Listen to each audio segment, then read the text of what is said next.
ये पेट के लिए नहीं, आखिरत के लिए बैठे, जन्नत के लिए बैठे।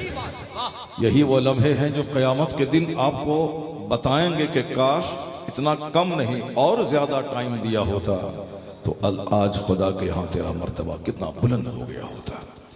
आदमी वही है, वही कामयाब है जो आखिरत के बारे में सोचता हो। आदमी वही कामयाब है जो जन्नत के बारे में सोचता हो। आदमी वही कामयाब है जो इस दुनिया की छोटी सी उम्र के लिए नहीं बल्कि जहाँ महासंख्यों साल सदा रहना है वहाँ के बारे में सोचता हो। चारों तरफ दुनियादार हैं, सब आपके ईमान को लूटने के लिए खड़े हैं। वो चाहते हैं कि आपको अपनी तरह बेईमान बना दें, वो चाहते हैं कि आपको अपनी तरह मुशरिक बना दें, वो चाहते हैं कि आपको अपनी तरह दाढ़ी मोछ मुंडवा के पक्का दुनियादार फिल्म के एक्टर का गुलाम बना दें। वो चाहते हैं कि आपकी बीवी के, आपके बेटियों के सरों से पर्दे हटाकर उसे पक्का बेहया और बेशर्म बना दें। वो हमारी बेटियों के पर्दे के खिलाफ है, वो हमारी सच्चाई के खिलाफ है, वो हमारे बच्चों के दिल में जो इस्लाम का दर्द है उस दर्द को हटाना और मिटाना चाहता है। जब चारों तरफ से लोग हमारी तहजीब, हमारा कल्चर, हमारी संस्कृति, हमारी सभ्यता, हमारा सिविलाइजेशन, सारी चीज़ें मिटाने पे तुले हुए हैं, तो अब ऐसे में एक मुसलमान होने के नाते हमारा और आपका फ़र्ज क्या बनता है? हमारा और आपका फ़र्ज ये बनता है कि जब तुमने हमारी तहजीब मिटाने की ठान लिया है, अब हमने भी अपनी तहजीब बचाने की ठान लिया है। तुमने हमारी मस्जिदों को उजाड़ने की ठान लिया है, तो अब हमने भी तौबा करके अपनी मस्जिदों को आबाद करने की ठान ली है। तुमने हमारे जलसों पे पाबंदी लगाना शुरू कर दिया है, तो अब हमने भी अपने जलसों का कल्चर बचाने की ठान लिया है। तुमने इस्लाम मिटाने का प्लान बनाया है, तो अब सारे मुसलमानों ने इस्लाम बचाने का प्लान बना लिया। उस इस्लाम के बचाने के लिए आज आगे आना होगा, आज अपना वक्त देना होगा, अपनी फिक्र पाकीज़ा करनी होगी। उसी का एक जबरदस्त प्लेटफॉर्म है ये जलसा। जिस जलसे के तहत हम यहाँ 2 घंटे में इस्लाम सीखते हैं, इस्लाम का दर्द अपने सीने में पैदा करते हैं।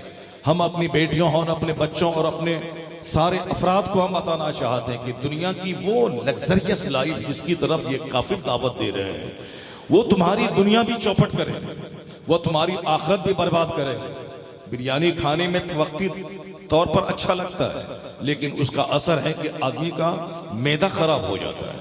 वक्ती तौर पर बच्चों को चॉकलेट खाने में अच्छा लगता है, लेकिन उसका रिएक्शन ये होता है कि बच्चों का डाइजेस्टिव सिस्टम गड़बड़ा जाता है।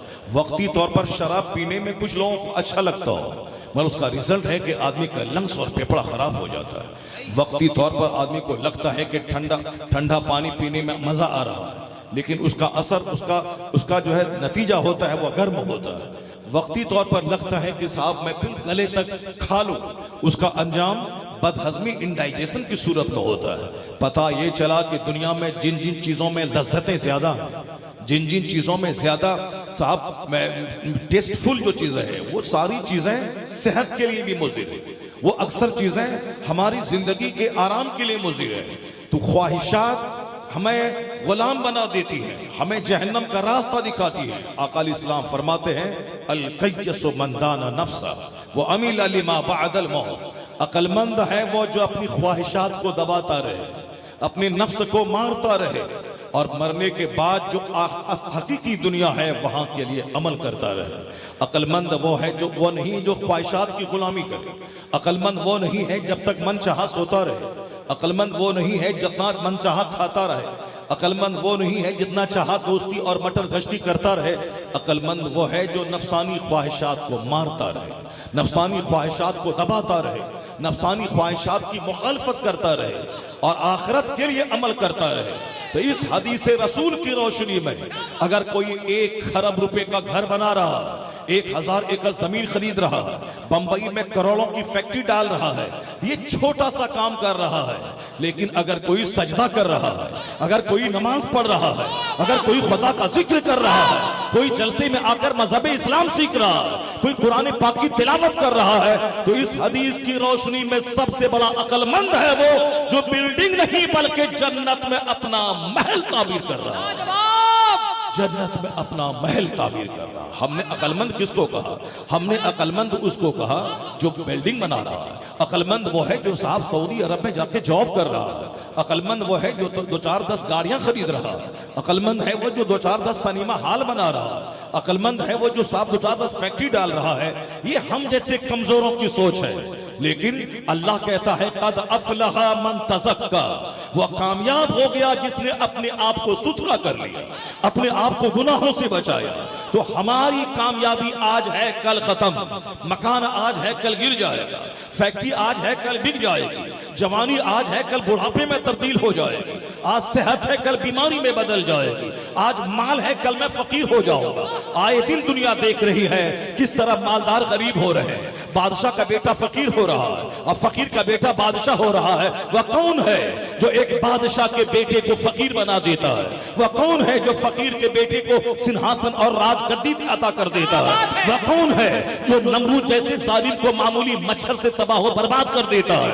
वह कौन है जो हल जोतने वाले को फरमा रवा फरमा बरदार बना देता है, राजा को शहंशाह बना देता है? कौन है? कुलिल्लाहुम्मा मालिकल मुल्क तुतिल मुल्क मन तशा, सारे बादशाहों का बादशाह है वो खुदा, जिसे चाहता है हुकूमत देता है, जिसे चाहता है छीन लेता है, जिसे चाहता है इज्जत देता है, जिसे चाहता है जलील करता है। सारा इख्तियार उसी रब्बे आला के पास है।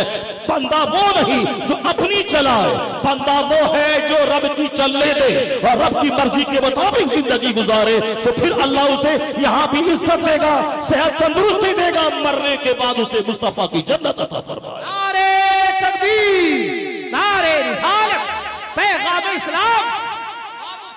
जहां तक सवाल रहा मजहब इस्लाम का, इस्लामी तालीमात का, यह बात दिमाग से आप निकाल दीजिए। हुजूर ने जो कुछ कहा है वही बात सच्ची है, अल्लाह ने जो कहा है वही सच है। बाकी आज दुनियादार जो लोग कहते हैं ये सच नहीं है, ये इस्लाम की दुश्मनी में इस्लाम के खिलाफ बोलते हैं, इस्लाम की तालीमात के खिलाफ बोलते हैं और ये समझ रहे हैं कि शायद मैं माइक उतार करके मैं इस्लाम की तरक्की को रोक दूंगा। ये समझ रहे हैं मैं मदरसे को आतंकवादी का अड्डा कह के मैं इस्लाम के बढ़ते हुए कदम को रोक दूंगा। ये समझते हैं कि मैं मस्जिदों का सर्वे करा के मस्जिदों को तोड़वा के इस्लाम के बढ़ते कदम को रोक दूंगा। ये इनका खाम ख्याल है, ये इनका कच्चा ख्याल है, ये ना तजर्बाकार है, ये नहीं जानते हैं मजहब इस्लाम की मजबूती को। आज से 1400 साल पहले वो दिन जिस दिन एक शख्स ने कलमा पढ़ा था और उसका साथ देने वाला 4 बंदा तैयार हुआ। जब 40 लोगों ने कलमा पढ़ा और मक्का के लोगों को खबर हुई तो लोगों ने समझा कि अरे ये तो 40 लोगों की टीम तैयार हो गई, अब इसको आगे बढ़ने नहीं देंगे, कलमा पढ़ने वाले को सूली पे चढ़ा देंगे, कलमा पढ़ने वाले को घर से बाहर निकाल देंगे। उन लोगों ने दुश्मनी बढ़ा दी कि कोई कलमा नहीं पढ़ेगा, कोई मेरे बुत को बुरा नहीं कहेगा, कोई नमाज नहीं पढ़ेगा। लेकिन मालूम है वो अपना प्लान बनाते रहे, वो लोग मीटिंगें करते रहे, वो बंद कमरे में बैठकर मुसलमानों की तादाद को घटाने का प्लान बनाते रहे, वो अपने हिसाब से मक्र करते रहे। मगर अल्लाह रब्बुल इज्जत ऐसा इंतजाम करता रहा कि उन्हीं के बाल बच्चे कलमा पढ़ के मुसलमान बनने लगे, उसी के नौजवान कलमा पढ़ के मुसलमान बनने लगे। कहा आगे नहीं पढ़ने दूंगा, तो 40 कलमा पढ़ने वाले थे, 4000 लोगों ने कलमा पढ़ लिया। लोगों ने कहा अब आगे नहीं बढ़ने दूंगा, फिर बंद कमरे में प्लान बनाना शुरू किया, कैसे इस्लाम के पैगंबर का कत्ल किया जाए माअज़ल्लाह, कैसे हजरत बिलाल को कत्ल किया जाए, कैसे जनाब सुहैब को कत्ल किया जाए, कैसे अबू बकर सिद्दीक को कत्ल किया जाए। ये लोग प्लान बनाने रहे, बंद कमरे में बैठकर हर कबीले के सरदार प्लान बनाते थे। लेकिन दुनिया ये लोग नहीं, दुनिया अल्लाह चलाता है। जमीन बनाने वाला अल्लाह, आसमान बनाने वाला अल्लाह, सूरज और चंद पैदा करने वाला अल्लाह, नदी नाले डेजर्ट पैदा करने वाला अल्लाह, हमें पानी के एक कतरे से इंसान बनाने वाला अल्लाह है। वही खुदा है जो हमें माँ के पेट में माँ का हमारी खून रोककर वो हमारी ग़िज़ा का इंतजाम करता है। वही खुदा है जो माँ की शर्मगाहों से मुझे दुनिया में निकालता है। वही खुदा है जो एक दाने को सड़ा के जमीन से शानदार फसलें पैदा करता है। वही खुदा है जो समंदर का नमकीन पानी आसमान पे ले जाके मीठा बना के हमारे लिए पानी पीने के इंतजाम फरमाता है।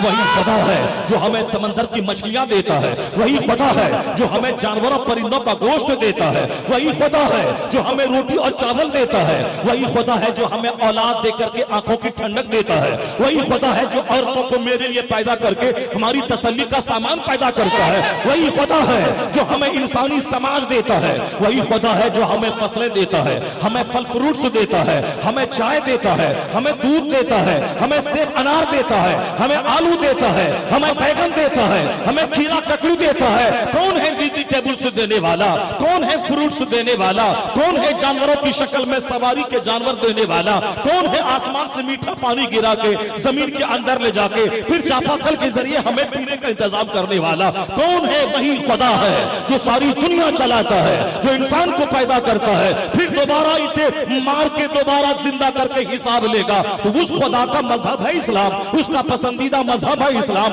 उसकी किताब है कुरान, उसका पैगंबर है मुस्तफा जाने रहमत। अब ये काफिर अपने ख्याल में उसे मिटाना चाहता है। किसको मिटाना चाहता है? अल्लाह के पसंदीदा दीन को मिटाना चाहता है। ऐसा नहीं होगा। या तो कोई पेट में पाखाना लेके चलने वाला ये इस्लाम नहीं मिटा पाएगा। ये माँ की गोद माँ की पेट में खून पीने वाला ये इस्लाम नहीं मिटा पाएगा। ये अपना मेहतर की तरह पाखाना साफ करने वाला ये इस्लाम नहीं मिटा पाएगा। ये बंदर चुचंदर के सामने सजदा करने वाला ये इस्लाम नहीं मिटा पाएगा। खुदा का पसंदीदा दीन मजहब इस्लाम है, खुदा की किताब कुरान है, खुदा का पसंदीदा मजहब मोहम्मद अरबी अलैहिस्सलाम है। इसलिए हुआ यही कि काफिरों ने इस्लाम मिटाने का प्लान बनाता चला गया। इधर अल्लाह लोगों के दिल बदलता चला गया, लोगों के दिल में इस्लाम दाखिल करता चला गया। 4000 लोगों ने कलमा पढ़ा, फिर कहा इस्लाम मिटा देंगे। 40,000 लोगों ने कलमा पढ़ लिया, फिर बोला इस्लाम मिटा देंगे। 4 लाख लोगों ने कलमा पढ़ लिया, फिर बोला इस्लाम मिटा देंगे। 4 करोड़ लोगों ने कलमा पढ़ लिया, फिर बोला इस्लाम मिटा देंगे। आज की तारीख में 200 करोड़ लोग हैं जिनके नाम के साथ लफ्ज़ मोहम्मद लगा हुआ है। मोहम्मद अहमद, मोहम्मद कमर, मोहम्मद समर, मोहम्मद जुबैर, ये 200 करोड़ मोहम्मदी फौज मौजूद है। आंधी आती रही, ये फौज आगे बढ़ती रही, तूफान आता रहा, इस्लाम आगे बढ़ता रहा, बिजलियां गिरती रही, इस्लाम आगे बढ़ता रहा। आज 200 करोड़ नाम के साथ लफ्ज़ मोहम्मद जुड़ा हुआ है। यह इस बात की दलील है, ए मुसलमान नर्वस नहीं होना है, नर्वस नहीं होना है, परेशान नहीं होना है। अल्लाह तबारक व तआला इस्लाम के बारे में ऐसा इंतजाम फरमाया है कि जब जब दुश्मनी बढ़ती जाती है कलमा पढ़ने वालों की तादाद में इजाफा होता चला जाता है। जवाब नारे तकबीर, नारे रिसालत, फैज़ाने आला हज़रत शहंशाह खिताबत अल्लामा मुफ्ती डॉक्टर शहरयार उर्स मंसूर शाह बाब। ए मेरे भाई, असल में वो आदमी है जो पढ़ा लिखा है, असल में वो आदमी है जो शिक्षित है, असल में वो आदमी है जिसके पास इल्म का नूर है। ये साइंस का जमाना है, ये विज्ञान का जमाना है, इल्म बढ़ता चला जा रहा है, रोशनी बढ़ती चली जा रही है, पढ़े लिखे लोग बढ़ते चले जा रहे हैं। इस जमाने में वो मजहब खतरे में है जो मजहब अंधविश्वास पे टिका हुआ है, वह मजहब खतरे में है जो हेलुसिनेशन तवहुमात पे टिका हुआ है, वह मजहब खतरे में है जिस मजहब में चंद घिसे पिटे रीति रिवाज है, वो मजहब खतरे में है जिसमें चंद घिसी पिटी रस्में है, वो मजहब खतरे में है जहां अंधविश्वास है, जिसको जमीन नहीं कबूल करता है, जिसको दिमाग नहीं कबूल कर रहा है, जो लॉजिकली समझ में नहीं आ रहा है। इसलिए अक्सर मज़ाहिब खतरे में पड़ गए। और सबसे बड़ा मजहब इस साइंटिफिक उन्नति के जमाने में जो दुनिया में मुस्कुरा रहा है वो मजहब इस्लाम मुस्कुरा रहा है। अगर यकीन नहीं आए तो मैं 2-3 बातें आपके सामने रखना चाहता हूं। इस दुनिया में एक तरक्की याफ्ता मुल्क है, उसका नाम फ्रांस है। फ्रांस है। फ्रांस में एक वैज्ञानिक पैदा हुआ जिसका नाम कोस्टो है। वैज्ञानिक का काम है नई नई रिसर्च करना, नई नई तहकीक करना, नए नए हालात अहवाल और कवाइफ का जायजा लेना। ये हम लोग हैं कि जो एक ही चीज को पकड़े रहते हैं, मगर साइंसदान चाहते हैं कि मैं कोई नया काम करूं, मैं कोई अजूबा काम करूं, मैं दुनिया वालों को अपनी मेहनतों से कुछ सामान दे दूं। वैज्ञानिक साइंसदान जो सोचते हैं मैं अपने से दूसरों को फायदा पहुंचाऊं। जैसे हवाई जहाज बनाने वाला हवाई जहाज बना दिया, वो तो मर गया, लेकिन आज करोड़ों लोग उससे फायदा उठा रहे हैं। माइक्रोफोन बनाने वाला दिमाग जला के माइक्रोफोन दिया, वो तो मर गया, लेकिन आज करोड़ों लोग इससे फायदा उठा रहे हैं। मोटर कार देने वाला वो तो मर गया, हेनरी फोर्ड, मगर आज उस पर करोड़ों लोग सफर कर रहे हैं। एसी बनाने वाला वो तो मर गया, लेकिन आज करोड़ों लोग एसी से फायदा उठा रहे हैं। यानी वैज्ञानिकों की एक सोच होती है, दिमाग में जलाऊं, मैं मोटा झोटा पहनूं, मैं नमक रोटी खाऊं, मैं दरिया के किनारे बैठ जाऊं, मैं सारी यूनिवर्स कायनात पे रिसर्च करूं, मैं अपनी सेहत गला लूं, मैं अपने बाल बढ़ा लूं, मैं अपने नाखून बढ़ा लूं, वो सब चलेगा, मगर दिमाग जला जला कर एक ऐसा अजूबा सामान दुनिया को दे दूं जिससे करोड़ों को फायदा पहुंचे, जिससे हजारों को फायदा पहुंचे। ये बड़े लोगों की पहचान है, वह अपने से लिए नहीं, वह दूसरों के लिए जीता है, वह दूसरों को फायदा पहुंचाने के लिए जीता है। हम कमजोर किस्म के लोग वह सिर्फ अपने पेट भरने के लिए जीते हैं। उस कमजोर किस्म के लोग सिर्फ अपना मकान का प्लान होता है, अपनी गाड़ी का प्लान होता है, अपने बाल बच्चों को पढ़ाने लिखाने का प्लान होता है। अगर वह चाहता है कि समाज का कोई बंदा इंजीनियर बन गया, उसको बहुत दुख होता है। क्यों? वह चाहता है कि मेरा बेटा इंजीनियर बने, किसी का बेटा ना बने। अगर कोई शख्स अरबपति बन गया तो हासिद को बड़ी तकलीफ होती है, मैं ही अरबपति बनता, ये क्यों बन गया? मेरी बेटी की शादी बड़े इंजीनियर 10 लाख कमाने वाले से होती, इनकी बेटी का रिश्ता क्यों इंजीनियर से लग गया? इसलिए छोटे किस्म के लोग रिश्ता तोड़वाने के लिए वह 2 दिन का सफर करते हैं, वहां जाके शिकायत की पोटली ले जाके वहां खोल देते हैं। उसकी माँ ऐसी है, उसका बाप ऐसा है, उसका खानदान ऐसा है। आखिर जमाने में आदमी की सूरत में जानवर रहेंगे समाज में, वह जानवर ही है। समाज की सारी बेटी बेटी है, लेकिन एक बेटी का लगा हुआ रिश्ता को तोड़ देने वाला आदमी वो कभी इंसान नहीं कहलाएगा। वह इंसान की शक्ल में जानवर है, वह आदमी की शक्ल में कुत्ता है। क्योंकि औरतें कमजोर होती है, बेटियां कमजोर होती है, उनका रिश्ता बहुत देर से आता है। रिश्ता ना हो तो वह बाप के नजदीक बोझ बन के रहती है, इसलिए उनका रिश्ता अगर आ जाता है तो समाज का जबरदस्त दुश्मन भी वो दुश्मनी में उसके रिश्ते को तोड़ता नहीं है। वो कहता उनके बाप से मेरी दुश्मनी है, पर बेटी ने क्या बिगाड़ा है, चलो उनका रिश्ता। अगर कोई पूछता है कि बेटिया उनकी कैसी है, ये कहता बहुत अच्छा है, बहुत अच्छा रिश्ता है, बिल्कुल जल्दी से रिश्ता कर लो, ज्यादा देर मत करना, ज्यादा देर करोगे तो बिचौलिया बीच में आ जाएगा, रिश्ते को तोड़वा देगा। दुश्मन है, उनके बाप से दुश्मनी है, मगर चूंकि ये जानवर नहीं है, इंसान है। इंसान होने के नाते उसकी बेटी को अपनी बेटी समझता है, अपनी बेटी का दर्द समझता है। मगर इतने इंसान समाज में कितने हैं? मुट्ठी भर है। अक्सर समाज तो शरीरों से भरा है, समाज तो गुंडों से भरा है, समाज तो रसीलों से भरा है, समाज तो कुत्तों से भरा है जो सिर्फ उनको अपनी हड्डी चाहिए। अगर दूसरे मोहल्ले का कुत्ता आ जाए मुर्दार को खाने के लिए, या भोंक भोंक कर उस कुत्ते को भगा देता है, सोचता है कि सारा मुर्दार मैं ही चाट लूं, या सारा मुर्दार मैं ही खा लूं। जैसे कोई बैल मर गया, उस मोहल्ले का कुत्ता खा रहा है, अगर दूसरे मोहल्ले का कुत्ता भोंकता हुआ आ गया, या सबसे पहले दौड़ के उसको भगाता है। वह सोचता है कि इस मुर्दार पे मेरा हक है, मैं ही खाऊं। मगर एक चूंटी है, अगर चूंटी को कहीं चीनी और शक्कर का एक दाना मिल जाता है, वो तन्हा नहीं खाती है, 1000 सहेलियों को बुला लेती है, 1000 सहेलियों को बुला लेती है। बुजुर्गों ने कहा, ए इंसान, कुत्ते की तरह मत बन, चूंटी की खसलत का बन जा। यानी जहां कोई फायदे का काम हो, अपने भाई को बुला ले, अपने समाज को बुला ले, अपने मुआशरे के इंसान को बुला ले, अपने अहबाब को बुला ले, ताकि अगर एक रोटी हो तो अकेले मत खाना, अपने 2 दोस्तों को साथ में लेके खाना, अपने पड़ोसी को लेके खाना।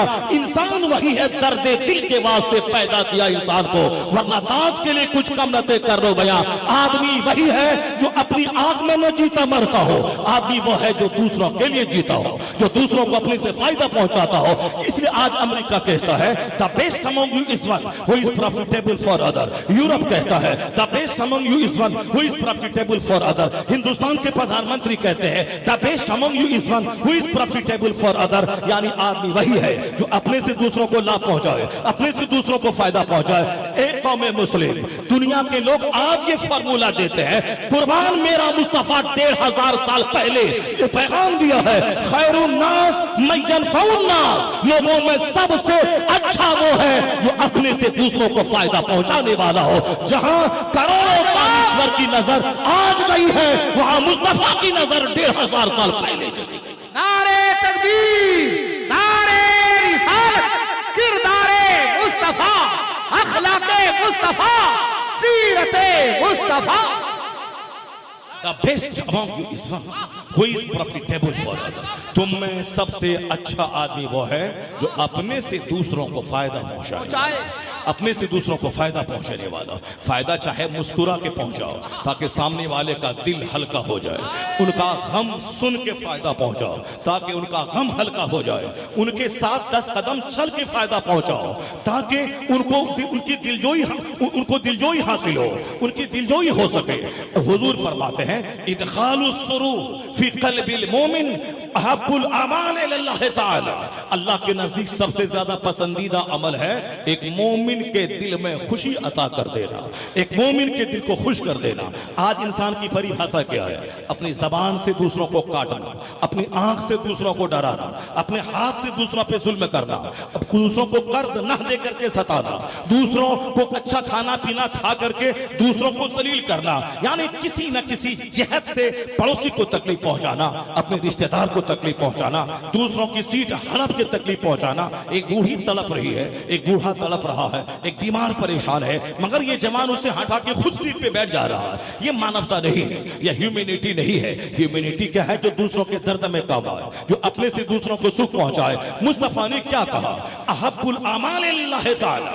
अल्लाह ताला के नजदीक सबसे पसंदीदा अमल यह है कि मोमिन के दिल को खुश कर दिया जाए, खुश कर दिया जाए। यहां क्या है मोमिन की तारीफ? तो दूसरों को कष्ट पहुंचा दिया जाए, जो दूसरों को खूब तकलीफ पहुंचाया जाए, गीबत करके तकलीफ पहुंचाया जाए, हसद करके तकलीफ पहुंचाया जाए, जलन करके तकलीफ पहुंचाया जाए। ये बताएं कि अगर आप किसी का नाम बिगाड़ के लेते हैं कि वह फलाना क्या जानने गया, वो अहमदवा क्या जानने गया, माअज़ल्लाह वह जुबैरवा क्या जानने गया, अगर आप ऐसा बोलते हैं, उनको जब ये खबर मिलती है कि फलाने मेरा नाम बिगाड़ के अपने दोस्तों के बीच या अपने परिवार वालों के बीच बोला है, कितनी शदीद तकलीफ होगी। उनका नाम बिगाड़ के बोलना ये भी एक तकलीफ पहुंचाने का एक जरिया है, ताकि उनको नाम बिगाड़ के अपने दिल के भड़ास निकाला जाए, अपने दिल के हसद और जलन के जज्बात को सर्द किया जाए। और फिर अगर कोई शख्स मेहनत मुशक्कत करके पढ़ने लिखने के बाद अगर कोई अच्छा घर बना लिया, अच्छा जॉब मिल गया, तो अब एक शख्स क्या बोलता है? ये नहीं बोलता है कि अल्लाह ने तेरी मेहनत को कामयाब कर दिया, तू मेहनत किया तो काम तो जॉब मिल गया,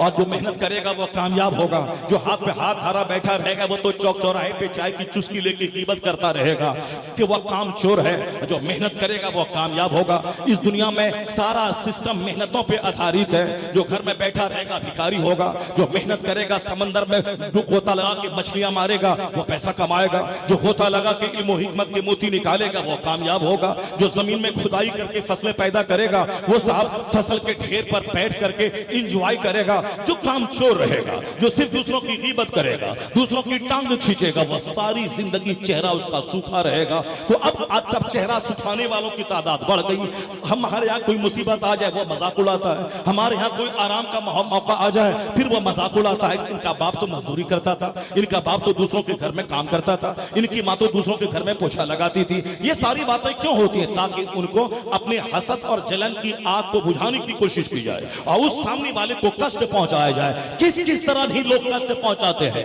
सलाम न करके तकलीफ पहुंचा रहे हैं, सलाम का जवाब न दे करके तकलीफ पहुंचा रहे हैं, दूसरों को तड़पा तड़पा के अच्छा खा पी के तकलीफ पहुंचा रहे हैं। सरकार ने कहा था जब बाहर से घर आओ तो तोहफा लेके आओ, पड़ोस के लिए भी तोहफा लेके आओ। अगर तो तेरे पास उतना पैसा ना हो तो अपने बच्चों को तोहफा देके मना कर दो कि घर से बाहर ना जाए। अब पड़ोस के बच्चे देखेंगे उनका दिल टूट जाएगा। यानी वो पैगंबर जो पड़ोस के बच्चों के जज्बात का ख्याल रखता हो, का दिल न दुखे, तो वो पैगंबर किस कदर छोटी से छोटी बड़ी से बड़ी बातों पे जोर देता है। इस्लाम मज़हब अखलाक का नाम है, इस्लाम दीन फितरत का नाम है, इस्लाम रिलीजन ऑफ मोरालिटी का नाम है। मगर अफसोस की बात तो यह है आज सबसे ज्यादा अगर अखलाक के एतबार से गिर गए हैं वो मुसलमान के बच्चे गिर गए हैं। क्योंकि सबसे ज्यादा खिताब यहाँ हो रहा है, जुमा की तकरीर यहाँ होती है, ईदैन का खुतबा यहाँ होता है, सीरत के जलसे में खिताब यहाँ होता है। बता दे कोई क्रिश्चियनों के यहाँ इस तरह का कोई सिस्टम हो क्या?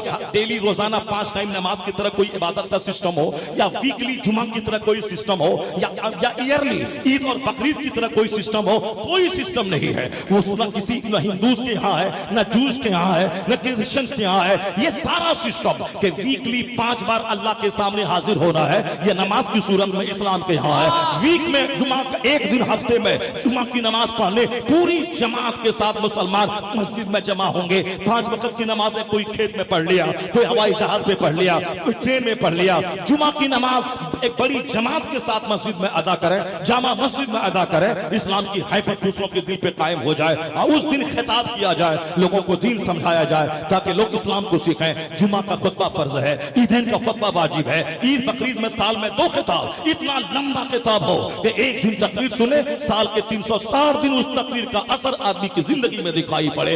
ईदैन का खुतबा या ईयरली सिस्टम है, जुमा का खुतबा ये वीकली सिस्टम है, रोजाना नमाज़ें पंजगाना या डेली का सिस्टम है, ये निजाम कहीं नहीं है। और सीने को पाक करने के लिए, पेट को पाक करने के लिए, सोच को पाक करने के लिए साल में 1 महीना 30 दिन लगातार दिन में 12 से 15 घंटे भूखा रहना, रोजा रखना, ये सिर्फ इस्लाम में है। ताकि जब बंदा भूखा रहेगा तो दूसरों के दर्द का एहसास करेगा।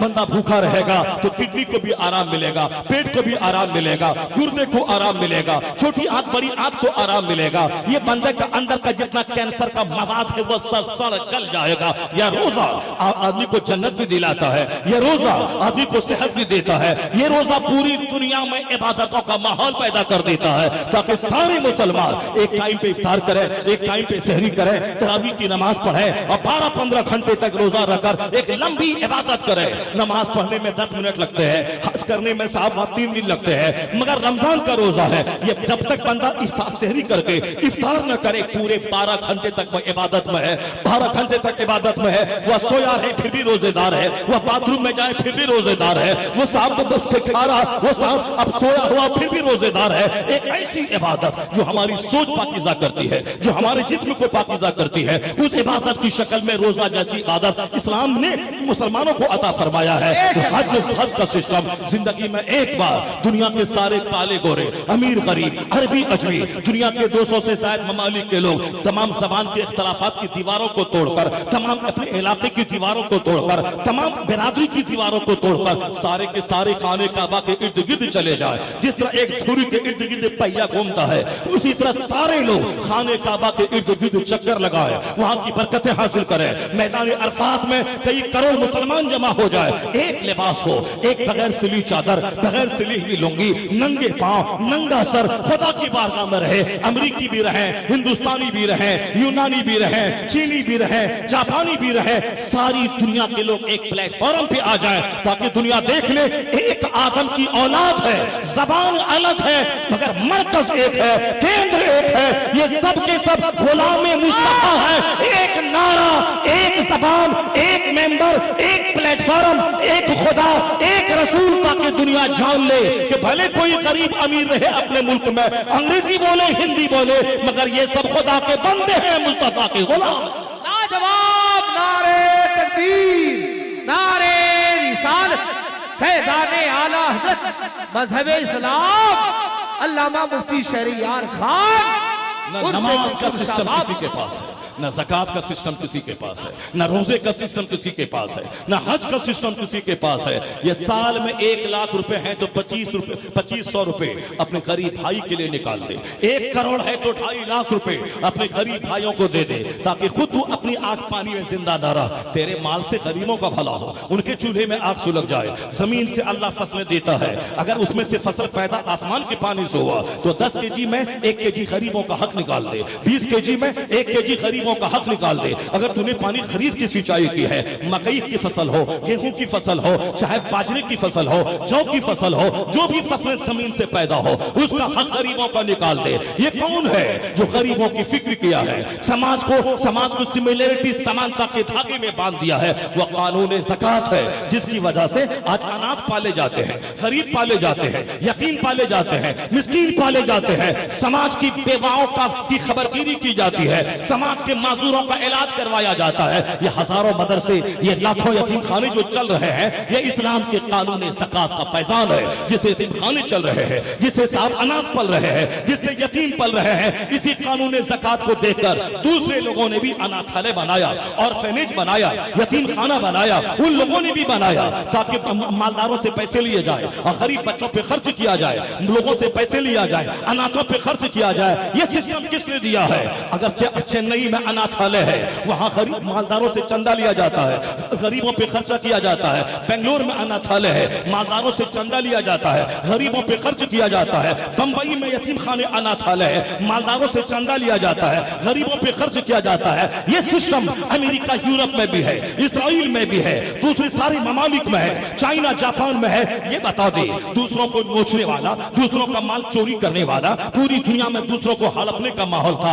ये किसने कहा मालदारों से लिया जाए, गरीबों माजूरों पे खर्च किया जाए? ये कानून ज़कात देने वाला मजहब मजहब इस्लाम है। इसलिए अनाथालय जहां भी चल रहा हो, कयामत तक जहां भी चलेगा, यह एहसान इस्लाम का है जो गरीबों को जीने का सहारा अता फरमा दिया है, गरीबों को जीने का शानदार ढंग अता कर दिया है। इस्लाम का कानून ज़कात लाजवाब, कानून रोजा लाजवाब, कानून हज लाजवाब, कानून नमाज लाजवाब। यानी वो नमाज का कानून जो नमाज अल्लाह से मिलाती है, जो नमाज एक बंदे को खालिक से करीब करती है, जो नमाज में जितना मेथड है क़याम करने का, रुकू करने का, सजदा करने का, अत्तहियात पढ़ने का, ये सारा सिस्टम फिजिकली यानी मेडिकल और पॉइंट ऑफ व्यू से भी इतना जबरदस्त निजाम इस्लाम ने दिया है सेहतमंद रहने के लिए। इससे बेहतर कोई नुस्खा नहीं है। भले ही हमारे लोग मजाक उड़ाए, हमारे लोग आलिमों का मजाक उड़ाए, खिताबत के माहौल में बदअमली करे, इस बदअमली को बढ़ावा देने में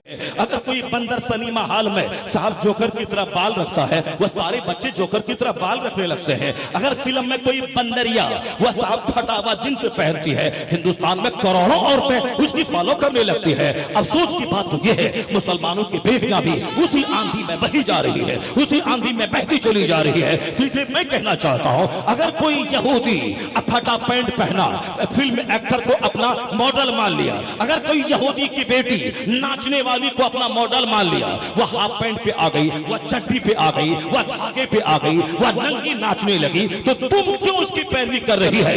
तुम्हारे लिए मॉडल कोई क्रिकेटर थोड़ी है, तुम्हारे लिए मॉडल कोई फिल्म का एक्टर थोड़ी है। तुम्हारे पैगंबर को अल्लाह ने मॉडल बना के भेजा है। लक़द कान लकुम फी रसूलिल्लाहि उस्वतुन हसना। मेरा पैदा करने वाला खुदा कहता है ये मेरा महबूब है, इस महबूब को तू देखना, ये जुल्फ कैसे रखते हैं वैसा रखना, ये लिबास कैसे पहनते हैं वैसा पहनना, ये खाना कैसे खाते हैं वैसा तुम खाना, ये अपनी बेटी को कैसे पालते हैं वैसा तुम पालना, ये अपनी बीवी को कैसे रखते हैं वैसा तुम रखना। ये मुस्तफा है, किस तरह से दुनिया में जीते हैं, पड़ोसी से सुलूक करते हैं, अपनी वालदा से सुलूक करते हैं, अपनी औलाद को इज्जत से रखते हैं, उसी तरह तुम रखना। वरना ये तो नूर थे, ये तो अर्श मुअल्ला पे रहते थे। 70,000 के बाद वो नूर चमकता था। इंसानी शक्ल में दुनिया में इसीलिए आए ताकि इंसानों को ज़ाब्ते हयात मिल जाए, निज़ाम ज़िंदगी मिल जाए, सिस्टम ऑफ लाइफ मिल जाए। यहूदी ना समझे, हिंदू ना समझे, मुशरिक ना समझे, तुमको तो समझना है तुम्हें क्रिकेटर का गुलाम नहीं, तुम्हें यहूदी का गुलाम नहीं, तुम्हें फिल्म के एक्टर का गुलाम नहीं, वरना जलील हो जाओगे। तेरी बेटियां हाथ से निकल जाएंगी, तेरे बेटे गुलाम हो जाएंगे, तेरे बेटे दूसरों के मजहब का फॉलोवर हो जाएंगे। इसलिए एक कौम मुस्लिम अपने घरों से फिल्म कल्चर निकाल दे, अपने घर से क्रिकेट कल्चर निकाल दे, अपने घर से बर्थडे पार्टी वाला कल्चर निकाल दे, अपने घर से जोगरों की पैरवी हटा दे, घर में चर्चा कर मुस्तफा की सुन्नत को फरोग दे दे, हुजूर की तालीमात को फरोग दे दे, अपने बाल बच्चों को मुस्तफा का गुलाम बना दे। यहाँ फरमाबरदार औलाद मिलेगी, मरने के बाद तुम सबों को मुस्तफा की जन्नत मिलेगी। लाजवाब नारे तकबीर, नारे रिसालत, सीरते मुस्तफा, किरदारे मुस्तफा, खानदाने अहले बैत, अल्लामा मुफ्ती शहरियार अपने बच्चों को बता दे कि नमाज के साइंटिफिक बेनिफिट क्या है, अपने बच्चों को बता दे कि नमाज पढ़ने के जिस्मानी फवायद क्या है। आज हमारा 18 साल का जवान उसका गाल धंसा हुआ होता है, उसकी आंखें अंदर धंसी हुई होती हैं। क्यों?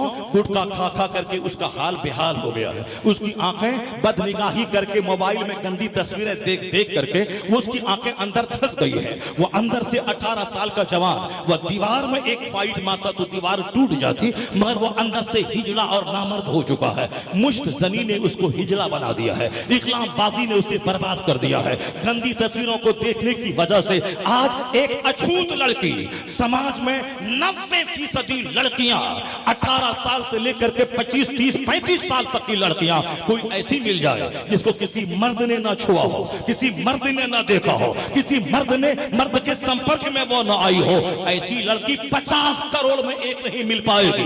क्योंकि समाज का कल्चर ऐसा हो गया है कि साहब वो लड़का कोई लड़का है जिसकी कोई गर्लफ्रेंड ना हो, वह लड़की कोई लड़की है जिसका कोई बॉयफ्रेंड ना हो। ये बता दें, शादी से पहले जो लड़का इस तरह से गंदे ताल्लुकात कायम कर चुका हो, जो लड़की जो शादी से पहले गंदे ताल्लुकात कायम कर चुकी हो, उन दोनों यूज्ड का बच्चा जो पैदा होगा, वह बच्चा कैसा पैदा होगा, वह बच्चा किस तरह से महा यूज्ड होगा, वह बच्चा किस तरह से महापापी होगा।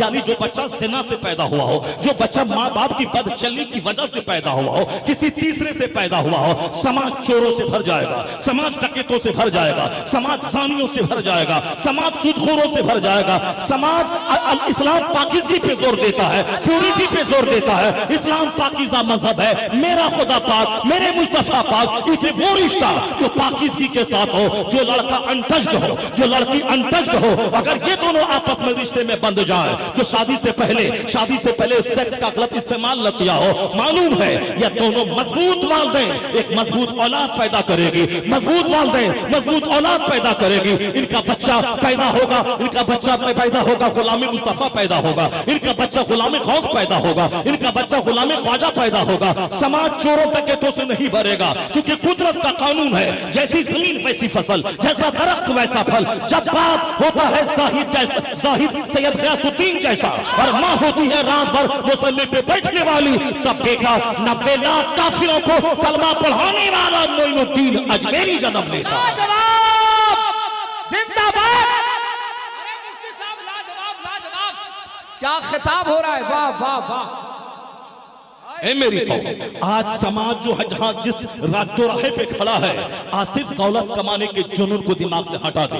अगर बच्चा ही चोर हो गया तो दौलत जमा करके क्या करेगा? अगर बच्चा ही काफिर हो गया तो फॉर्च्यूनर खरीद के क्या करेगा? अगर बेटी तेरी किसी चमार के साथ भाग गई तो 50 एकड़ जमीन खरीद के क्या करेगा? अगर तेरी 4 बच्चे की बीवी अगर वो गैर मर्दों के साथ भाग गई तो फिर तू जमीन खरीद के मकान बना के क्या करेगा? इसे जब सारा कुंबा लूट जाता है, जब बच्चे लूट जाते हैं, तब यही हिजड़ा बोलता है कि हमने तो गलत कर दिया, हमने तो मकान बेकार बना लिया, हमने तो जमीन बेकार खरीद ली। जब बच्चे ही नहीं रहे, बच्चे ही बिगड़ गए, इज्जत ही समाज में मिट्टी में मिल गई, तो आप जमीन खरीद के क्या करेंगे? मकान बना के क्या करेंगे? यही बात तो पहले सोचना था कि हुजूर ने कहा था कि एक बाप की तरफ से बच्चों को जितना गिफ्ट मिलता है, सबसे बेहतरीन गिफ्ट यह है कि एक बाप अपने बच्चे को अदब सिखा दे, इल्म सिखा दे, डिसिप्लिन सिखा दे। जब सारी दुनिया के बच्चे बिगड़ने लगे, तब लोग तबाही का तमाशा देकर इस फील्ड पे आए हैं कि बाप सबसे बड़ा तोहफा बच्चे को अदब सिखाता है। 1 करोड़ का मकान देने से बेहतर है कि बच्चों को जीने का अदब सिखा दे,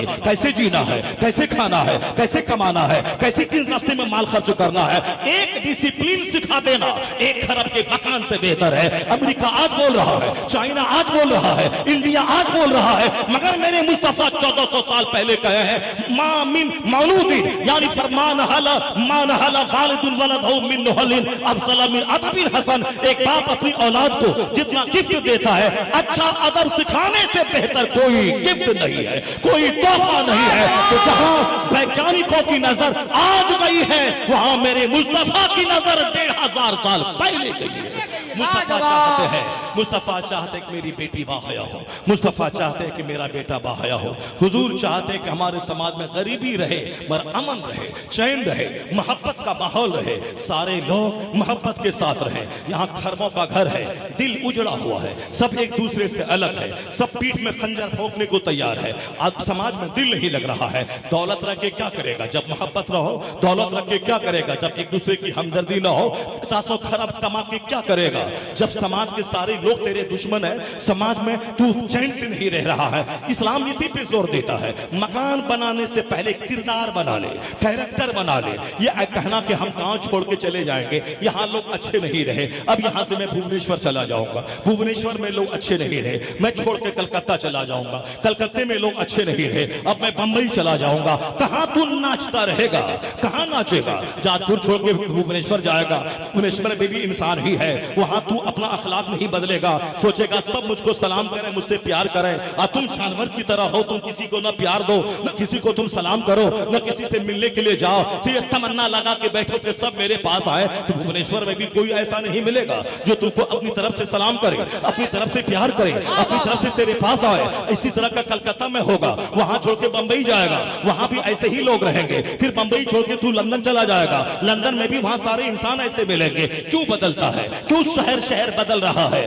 इस्लाम कहता है गांव मत बदल, शहर मत बदल, मोहल्ला मत बदल, मुल्क मत बदल, क्या बदल? अपना किरदार बदल ले, अपना अखलाक बदल ले, अपनी आदत बदल ले, अपने अहवाल बदल ले। अगर तेरा अखलाक बदल गया तो तेरा देहात ही तेरे लिए लंदन हो जाएगा, वह पेरिस हो जाएगा। तो जगह मत बदल, अपना किरदार बदल ले, अपना अखलाक बदल ले, अपने अहवाल बदल ले। तेरी झोपड़ी बादशाहों के महल से बेहतर हो जाएगी। लाजवाब, नारे तकबीर, नारे रिसालत, पैगाम इस्लाम, उर्से मंसूर शाह बाबा, सरजमीने बरवा शरीफ। ये जो बुजुर्गान दिन का उर्स लग रहा है, ये उर्स लगाने में यही हिकमत है कि उनका जीने का अंदाज मेरे सामने आ जाए। वो कैसे जीते थे वो मेरे सामने अंदाज आ जाए, वो कैसे रहते थे वो अंदाज मेरे सामने आ जाए।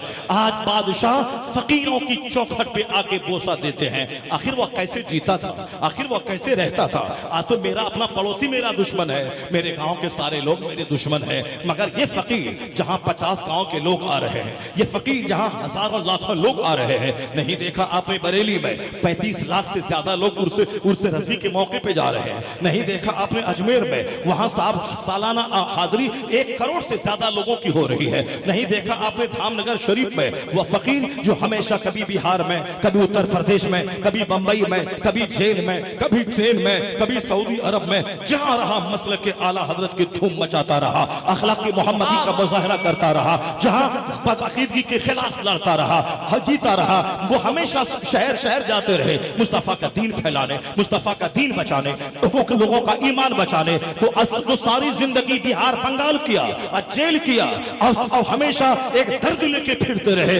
आज दुनिया उसकी कब्र पे करोड़ों की तादाद में आ रही है, ताकि दुनिया जान ले जो शहर शहर अपने बच्चों के लिए फिरता है, जो शहर शहर अपनी बीवी के लिए फिरता है, जो शहर शहर मकान बनाने के लिए फिरता है, उसकी बीवी भी उसकी नहीं होती, उसका बच्चा भी उसका नहीं होता।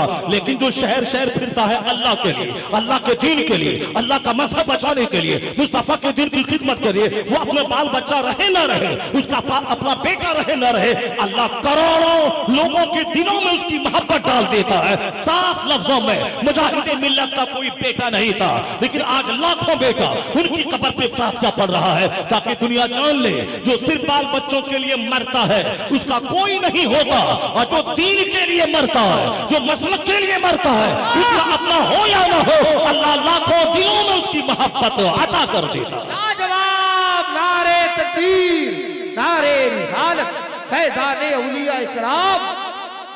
औलिया और सालिहीन के उर्स में यही हिकमत होती है, यही मसलहत होती है कि उन फकीरों ने दुनिया को तलाक दे दिया, उन फकीरों ने दुनिया को तर्क कर दिया, दुनिया को छोड़ दिया। अब दुनिया गुलाम बनी जा रही है, दुनिया उनकी कब्रों पे आ रही है। यही वजह है कि आज 1 अरब बीघा जमीन छोड़ के मरने वाला नवाब उनकी कब्र पे जानवर चढ़ता है, लेकिन जो फकीर जंगल में झोपड़ी बना के रहा, रात भर इबादत करता रहा, 40-40 साल तक ईशा के वजू से फजर पढ़ता रहा, उस फकीर की कुटिया में बादशाह जब तक वो जिंदा रहा बादशाह आता रहा। जब इंतकाल करके कब्र में चला गया, अब वहां जानवर नहीं चढ़ता है, वहां गुलाब चढ़ाया जाता है, वहां चादरें चढ़ाई जाती है, ताकि दुनिया जान ले जो सिर्फ खाने पीने के लिए जिंदा रहा उसकी कब्र पे तो जानवर चढ़ा करते हैं, लेकिन जो दीन के लिए जिंदा रहा, मसलक के लिए जिंदा रहा, जो अल्लाह रसूल की रजा के लिए जिंदा रहा, वो मर जाए उनकी कब्र पे जानवर नहीं रेंगते, उनकी कब्र पे गुलाब चढ़ाया जाता है, उनकी कब्र पे चादरें चढ़ाई जाती है, ताकि उनकी कब्र मुमताज हो जाए। अपने में जीने वाला वो है जिनकी कब्र पे कोई नहीं है, और जो मजहब के लिए जीने वाला है उनकी कब्र पे इंसानों का मेला लगा हुआ है, ताकि दुनिया जान ले अपने जीने में खसारा है और रब की खातिर जीने में दोनों जहान की हरियाली का राज पोशीदा है। इसीलिए उर्स लगता है ताकि लोग अल्लाह के वलियों की जिंदगी से नूर हासिल करें। अब जरा गौर से सुनिए, हमें अपने बाल बच्चों को बताना होगा कि नमाज का बेनिफिट है, शरीयत में नमाज का क्या मकाम है, रोजे का क्या मकाम है। सिर्फ ये नहीं बोलना होगा कि फातिहा दिला दो बरकत हो जाएगी, सिर्फ साहब मजार पे चले जाओ बताशा लेकर के बरकत हो जाएगी, ये नहीं बताना है। ये बताओ मुस्तफा की वो हदीस, ये बताओ कि नमाज हम पर फर्ज आजम है, नमाज के बगैर मैं मोमिन नहीं रह सकता। परफेक्ट मोमिन बनने के लिए नमाज पढ़ना जरूरी है। नमाज के बारे में आका फरमाते हैं, जब तेरा बच्चा 7 साल का हो जाए उसे नमाज का हुक्म दे, जब 10 साल का हो जाए उसे मार के नमाजी बना दे, और जब नमाजी बन जाए का बिस्तर अलग कर दे। अब बच्चा 10 साल के मैं मार के नमाज पढ़ाना है, 15 साल होते होते बच्चे पे नमाज फर्ज हो जाती है। अब बच्चा को पहले ही नमाज की आदत डाल दे ताकि जवान होने के बाद एक वक्त की नमाज छोड़ने को अपने लिए जुर्म अजीम वो समझने लगे। जैसे खाएगा नहीं रोजाना 2-3 टाइम तो मर जाएगा, उसी तरह बच्चों की गुट्टी में पिला दे। नमाज नहीं पढ़ोगे तो तेरा ईमान सलामत नहीं रहेगा, तू मोमिन बन के नहीं रह पाएगा। नमाज ही वो चीज है जो एक मोमिन को काफिरों से फर्क पैदा करती है।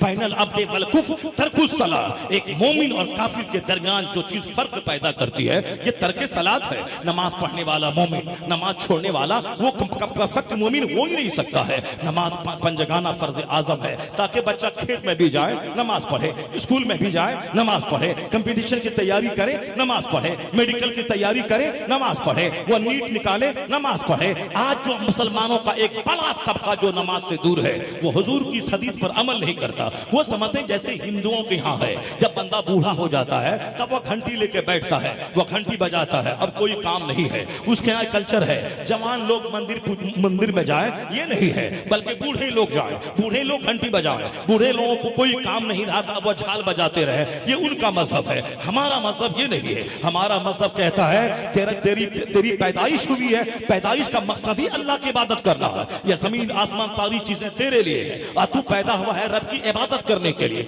अब यहाँ जिंदा रहने के लिए रोजी तलाश करना है, बाकी रोजी अल्लाह देने वाला है। बस जिंदा क्यों रहना है? खुदा की इबादत करना है। कपड़ा इसीलिए पहनना है ताकि मेरा सत्र छुपे, और सत्र इसलिए छुपे ताकि मैं इबादत कर सकूं। खाना इसलिए मैं खाऊं ताकि मैं जिंदा रह सकूं, और जिंदा इसलिए रहूं ताकि मैं खुदा की इबादत कर सकूं। मकान इसीलिए बनाओ ताकि मकान में सर्दी गर्मी बारिश से मैं बच सकूं, और बचूं इसीलिए ताकि मैं खुदा की इबादत कर सकूं। मकसद हयात खुदा की इबादत है। मगर लोगों ने काफिरों का देखा देखी मकान बनाना मकसद हयात बना लिया। काफिरों का देखा देखी जमीन खरीदना ये जिंदगी का मकसद बना लिया। काफिरों का देखा देखी अपने बाल बच्चों को engineer, doctor, professor, master, lawyer बनाना ये जिंदगी का मकसद बना लिया। मकसद हयात है खुदा की इबादत करना। अब यहाँ जिंदा रहने के लिए रोजी चाहिए तो रोजी के लिए मेहनत कर। फजर से लेके जोहर तक कोई नमाज फर्ज नहीं है, ये मुकम्मल 8 से लेके 10 घंटे अल्लाह ने कमाने के लिए दिए हैं। फजर से लेके जोहर के बीच में कोई नमाज फर्ज नहीं है। फजर की नमाज पढ़, उसके बाद निकल जा, खेत में फैल जा, दुकान में चला जा, फैक्ट्री में चला जा, स्कूल चला जा, जाओ हर अपना काम काज कर ताकि रोजी तलाश कर। इस बीच में कोई नमाज नहीं है। ये काम का टाइम है, स्कूल का टाइम है, खाने पीने का टाइम है, ये टाइम है स्कूल जाने का, खेती बाड़ी करने का, वतन से बेवतन होकर रोजी तलाश करने का। अब जोहर का टाइम आ जाए तो जो अल्लाह 8 घंटे काम करने की ताकत दिया है उस रब को सजदा कर ले। जो अल्लाह 8 घंटे तक काम करने के लिए सूरज की रोशनी दिया है उस रब को सजदा कर ले। जोहर की नमाज पढ़ ले, फिर उसके बाद 4 घंटे कोई नमाज नहीं, उसके बाद अस्र है, इस बीच में काम कर, फिर अस्र के लिए आ जा, फिर 2 घंटे बाजार में काम कर, फिर मगरिब के लिए आ जा, फिर मगरिब के बाद ईशा की नमाज पढ़ने के बाद फौरी सो जा। अब ईशा की नमाज पढ़ने के बाद फजर तक कोई नमाज फर्ज नहीं है, ईशा तक कोई नमाज, ईशा के बाद फजर तक कोई नमाज फर्ज नहीं है। एक लंबी तू गहरी नींद ले ले, 8 घंटे की नींद ले ले, ताकि 8 घंटे की नींद लेगा तो तुम्हारी पिछली एनर्जी जो लॉस हुई है वो एनर्जी फिर वापस आ जाएगी, तुम रिफ्रेश हो जाओगे, दोबारा तरोताजा हो जाओगे, और फिर दोबारा सुबह उठोगे तो वही पुरानी ताकत तेरे पास आ जाएगी। कौन है 8 घंटे की नींद देने वाला? कौन है फजर से लेकर जोहर के बीच में कोई नमाज फर्ज न करके कामकाज करने का मौका देने वाला? बंदा सिर्फ गौर कर ले कि नमाज तरक्की की राह में रुकावट नहीं है। नमाज की वजह से तरक्की नहीं रुकती है, नमाज की वजह से बच्चे की इंजीनियरिंग और मेडिकल साइंस नहीं रुकती है। अलीगढ़ में मेरे इलाके का एक बच्चा एमबीबीएस कर रहा था, उसकी माँ जब भी फोन करती थी तो उनका क्लास पार्टनर, रूम पार्टनर कहता था कि वो तो नमाज पढ़ रहा है। माँ सोचती थी मैं मेडिकल की तैयारी, मैं उसे वहां मेडिकल करने भेजी हूं और ये वहां नमाज पढ़ रहा है, नमाज पढ़ता है। बाप कभी फोन करता तो रूम पार्टनर बोलता वो अभी कुरान की तिलावत कर रहा है, कुरान की तिलावत कर रहा है। माँ परेशान रहती थी, बाप परेशान रहता था। बेटा कहता था अम्मी जान आप घबराएं नहीं, मैं पढ़ रहा हूं, मैं आपकी उम्मीदों पे खरा उतरूंगा।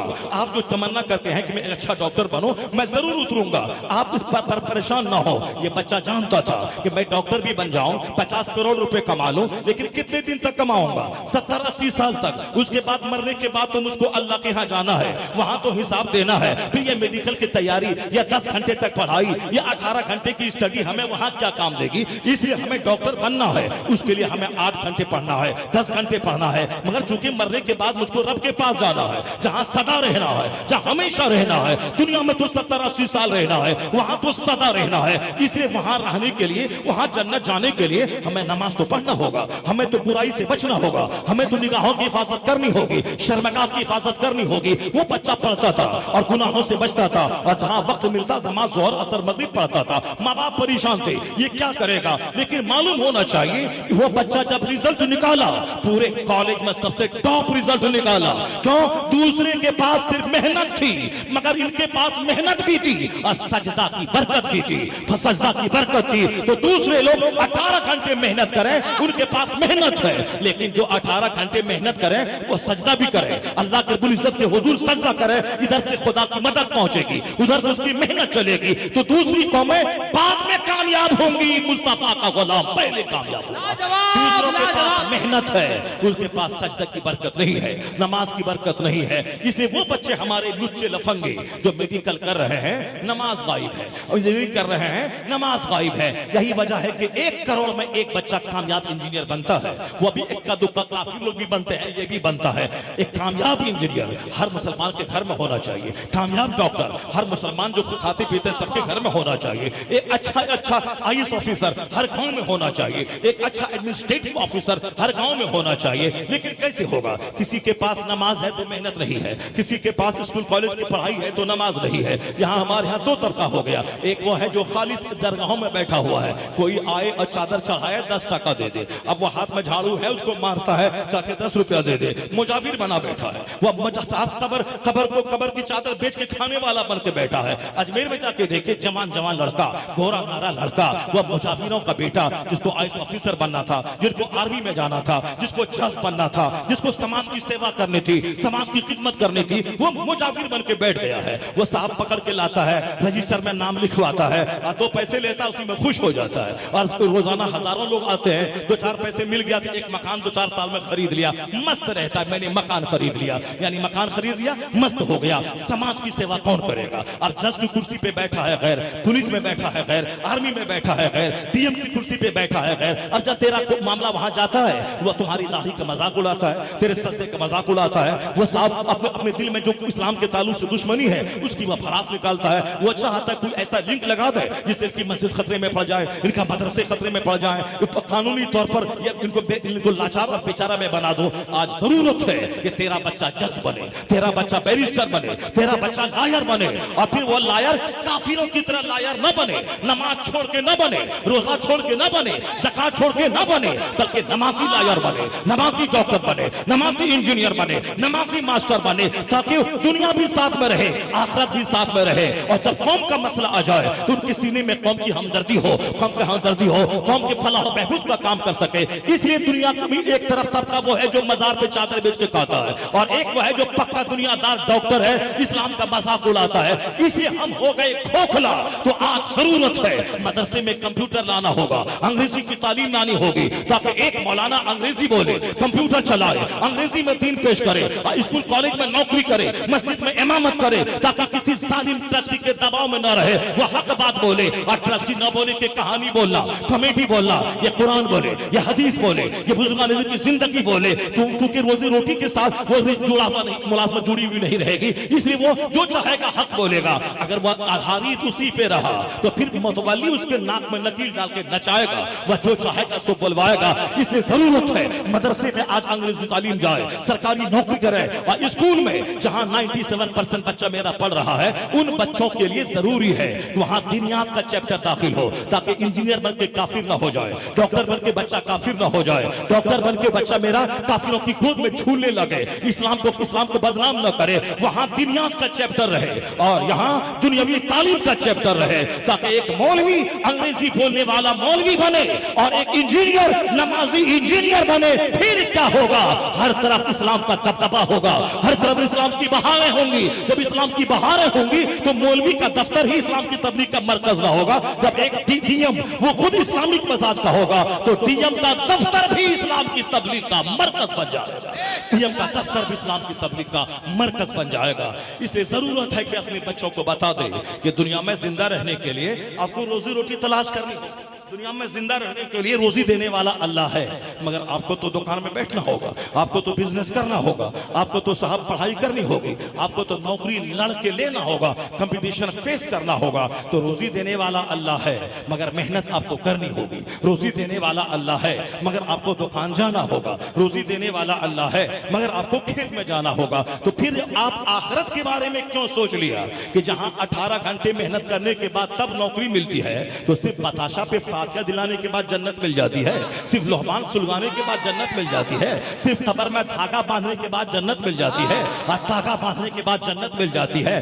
और धागा बांधने के बाद 1 करोड़ की प्रॉपर्टी मिल जाती है। नहीं मिलती है 1 करोड़ की प्रॉपर्टी। जिस तरह आपको अगर मिल गया, आपने मेहनतें की, कारोबार आपका चलने लगा, तो आप क्या बोलते हैं, हम दरगाह पे जाके धागा बांध देते इसीलिए मेरा कारोबार चलने लगा। वो लाखों आदमी जो धागा नहीं बांधा है, वो अरबों में खेल रहा है, वो क्या बोलेगा। इसलिए धागा बांधने से काम नहीं चलेगा। धागा बांधने के लिए आप नहीं पैदा हुए हैं। अल्लाह के वली की कब्र पे जाएं, 4 हाथ दूरी पे खड़ा रहे, और फिर वहां उनकी रूह के लिए इसाले सवाब का एहतमाम करें, उनके वसीले से अल्लाह से दुआ करें, क्योंकि अल्लाह का वली जहां आराम करता है वो जगह मकाम मुस्तजाब हो जाती है, वहां दुआ कबूल होती है। इसलिए आप वहां जाएं कि हाँ दुआ मैं रब से करूंगा, क्योंकि इस कब्र में वो बंदा है 80 साल में जिसकी नमाज कज़ा नहीं हुई, जो बंदा 40 बरस तक इशा के वजू से फजर पढ़ता रहा, जो बंदा भूखा रहा 10 दिन मगर पेट में हराम का लुकमा नहीं डाला, इतना बड़ा मुत्तकी यहाँ आराम कर रहा है। तो मुत्तकी जहाँ आराम करे वह जगह मकाम मुस्तजाब बन जाती है। मुत्तकी की कब्र पे दुआ कबूल होती है, मुत्तकी के मुसल्ले पे दुआ कबूल होती है। मुत्तकी बंदा जिसको कपड़ा पहने वो कपड़े के वसीले से दुआ कबूल होती है। नहीं सुना आपने, जब महमूद गज़नवी एक बड़े मुहिम पर थे और मुहिम सर नहीं हो रहा था, उन्होंने अबुल हसन खरकानी का जुब्बा उनके पास था, उस जुब्बे को हाथ में लिया, अल्लाह रब्बुल इज्जत से दुआ मांगना शुरू किया, इलाही इस जुब्बे का वसी वास्ता है, तू मुझे फतह अता फरमा दे। अल्लाह के नेक बंदे के जुब्बे का जहां वसीला दिया, अल्लाह ने फौरी उसे कामयाबी अता फरमा दी। जबरदस्त मुहिम पे कामयाबी हासिल हो गई। नहीं देखा आपने, दिल्ली में कहत छाया था, मुसीबत आई थी, बारिश बंद हो गई, हजारों मुसलमान सड़कों पे आ गए, नमाज इस्तिस्का अदा की, बारिश नहीं हो रही थी, मुसलमान परेशान हो गए, क्योंकि पहले बारिश को बुलाने के लिए लोग मैदान में निकल जाते थे, नमाज पढ़ते थे, रो रो के इस्तिग़फ़ार करते थे, फिर अल्लाह बारिश रहमत का नुज़ूल फरमाता था। तो फिर जब नमाज इस्तिस्का के बाद दुआ कबूल नहीं हुई, बारिश नहीं होने लगी, लोग परेशान हो गए। हजरत सूफी निज़ामुद्दीन अबुल मुअय्यिद वो अपनी माँ के हुजरे में गए, माँ का दुपट्टा हाथ में लिया, उस दुपट्टे को हाथ में लेके दुआ करना शुरू किया, इलाही इस खातून का दुपट्टा है, उस खातून का दुपट्टा है जिनको मरते दम तक किसी गैर मर्द ने सर के बाल नहीं देखा, गैर मर्द ने चेहरा नहीं देखा, गैर मर्द ने उसकी पीठ के स्ट्रक्चर को नहीं देखा। आज औरतें हमारी निकाब ऐसे पहनती हैं जैसे उनके सारा जिस्म का ढांचा दिखाई पड़ता है।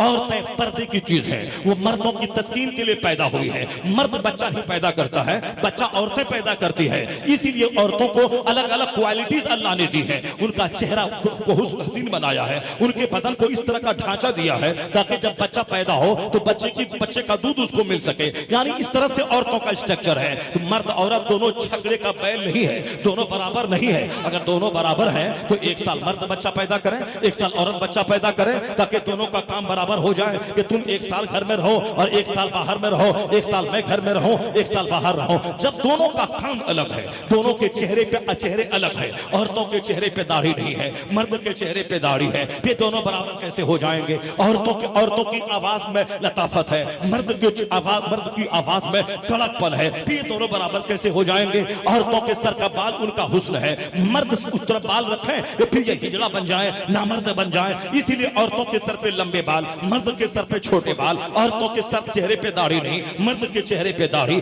औरतों का स्ट्रक्चर ऐसा है, वह जिसमें लतीफ उसके पास है ताकि मर्द के लिए वो जीनत करे, वो अपनी एक मां बन के बच्चों के लिए दूध पिलाने का शानदार एहतमाम करे, वह घर को रश के जन्नत बना दे। फिर ये दोनों एक कैसे हो जाएंगे। दोनों का काम अलग है, दोनों की जिम्मेदारी अलग है। वह दोनों जब नौकरी करने लगेंगे ऑफिस में, ये जो बताएं कि बच्चा पैदा होगा, उस बच्चे की रखवाली कौन करेगा, उस बच्चे को प्यार कौन देगा, वो शौहर की खिदमत कौन करेगी। यहाँ जब से दोनों आदमी नौकरी करने का चलन पैदा हुआ, अब उनके बच्चे साहब दाई के हाथ में पलने लगे, उनके बच्चे साहब समाज की दूसरी खातून के हाथों पलने लगे। वो बच्चा बाप के प्यार से महरूम है, वो माँ के प्यार से महरूम है। दिन भर थका मांदा मर्द आता है तो फिर वो सो गया, औरत तो घर में है, वो बच्चों को प्यार देती है, बच्चों से बातें करती है, बच्चों की जबान खोलती है, दिमाग की सारी गिरहें खोलती है, वह बच्चों के अखलाक की तरबियत करती है, दूध की धार के साथ माँ का अखलाक बच्चों में मुंतकिल होता है। ये जो झगड़े का काम शुरू हो गया है कि दोनों ऑफिस आए, दोनों ऑफिस से शाम में आए,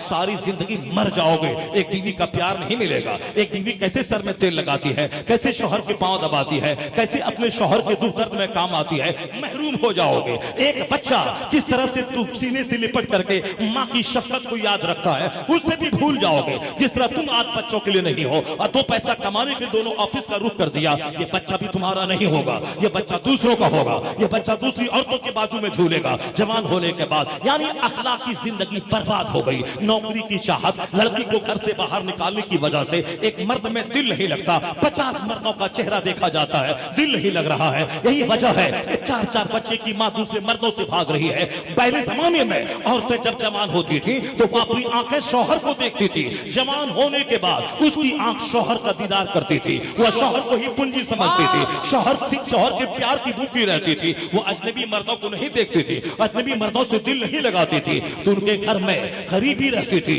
मगर बादशाहों जैसा सुकून अल्लाह देता था। उनके बाल बच्चे माँ बाप का पांव चूम कर, माँ बाप के चेहरे को देखकर हज मबरूर की सादत हासिल करते थे। माँ बाप को बुढ़ापे में सहारा मिलता था औलाद से। आज औलाद उजड़ गई। इसमें ये साफ फिर से टी शर्ट पहन के दूसरे मर्दों का मुंह देख करके तो पैसा कमा करके ये घर से बाहर जाने वाली खवातीन ने इस तरह का मसला समाज में खड़ा कर दिया। सुकून खत्म हो गया, तलाक ज्यादा होने लगी, खुला के वारदात ज्यादा होने लगे। नमाज का मसला कोई नहीं पूछ रहा है, तलाक के बारे में इदारे शरिया का सारा रजिस्टर भरा हुआ है। इसलिए मैं कहना चाहता हूँ, औरतें जिस काम के लिए पैदा हुई है वो बेटा गुटखा हो, बेनमाजी और औरतों की तरह लिबास पहनने वाला, औरतों की तरह लंबा बाल रख के रबड़ डालने वाला, ये भी समाज के लिए बोझ बन रहा है। मगर वो जमाना याद करे जहाँ का मर्द बाहया होता था, जिस जमाने की औरतें बाहया होती थी, जिस जमाने में मालदारों के घर में भी तहज्जुद गुजारी होती थी, मालदारों की बेटियां भी तहज्जुद गुजारी फतमाअब होती थी, उनके दिमाग में भी दीनदारी और जन्नत का नशा होता था। किस तरह समाज बदल गया जरा मुलाहजा कीजिए। जिस तरह आज हमारे यहाँ बंबई है, हमारे यहाँ भुवनेश्वर है, हमारे यहाँ कलकत्ता है, उसी तरह इराक के इलाके में बसरा का नाम सुना होगा, कूफा का नाम सुना होगा, कूफा का नाम सुना होगा। बसरा के देहात में एक मालदार आदमी का बाग है, वह बाग करोड़ों का बाग है, यानी इसमें हजारों खजूर और अंगूर के पेड़ लगे हुए हैं। जिस तरह आज भी शहर में का माहौल प्रदूषित हो रहा है और लोग देहातों में अपना फार्म हाउस खोल रहे हैं। ये जमाना आज से 1000-1200 साल पहले की बात है। उस जमाने में देहातों में खेत होते थे, उस खेत में बागात होते थे। चुनांचे बसरा शहर का एक मालदार अपना बाग देहात में बनवाया था। अब उस बाग की रखवाली के लिए एक शख्स उन्होंने डिप्यूट किया था। उस शख्स का नाम था अब्दुल्ला।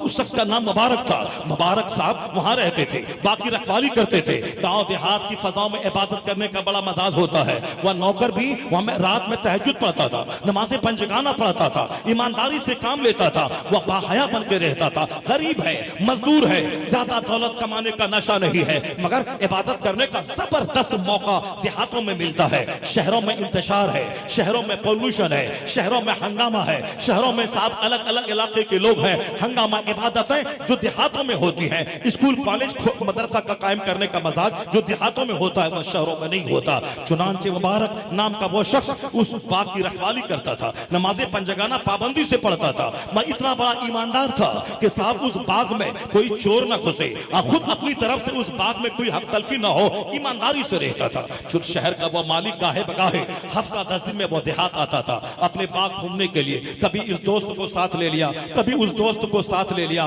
पूरे बाग का नजारा करता था। एक बार शहर के बड़े खरबपति दोस्तों को लेके वो आया, जिसका घर शहर में हो, देहात में करोड़ों का बाग हो। उसके दोस्त का सर्किल कोई सड़े हुए नहीं थे, वह सब शहर के पौष लोग, बड़े बड़े ऊंचे लोग, मालदार लोग थे। उनको लेके साथ में एक बार आया, कहा मुबारक तुम मीठा अंगूर तोड़ के लाओ, हमारे ये दोस्त अरबपति दोस्त हैं, बड़े मालदार लोग हैं। मुबारक ने सामने वाले पेड़ से अंगूर का खोशा तोड़ा और प्लेट में रख के सामने रख दिया। अंगूर खट्टा था, अंगूर खट्टा था। बाग के मालिक ने कहा मुबारक मैंने तुमसे कहा कि बड़े मालदार लोग हमारे दोस्त आए हैं, जैसे आज का स्टेज पर आज साहब डॉक्टर सादिक साहब आए हैं, जिनकी जबरदस्त कार, जबरदस्त बंगला, साहब इनका अखलाक किरदार ऐसा है कि मालदार होने के बावजूद आलिमों से करीब है, आलिमों से करीब रहते हैं। वरना एक बंदा जो करोड़ों में खेलने वाला हो वो साहब स्टेज पर बैठने की क्या जरूरत है, मौलाना को सराहने की क्या जरूरत है, नाजिम को सराहने की क्या जरूरत है। कुछ लोग वो होते हैं जो गरीब हैं मगर सड़े हुए हैं, कुछ लोग वो है जो अरबों में खेलते हैं मगर दीनदार होते हैं, उलमा नवाज होते हैं,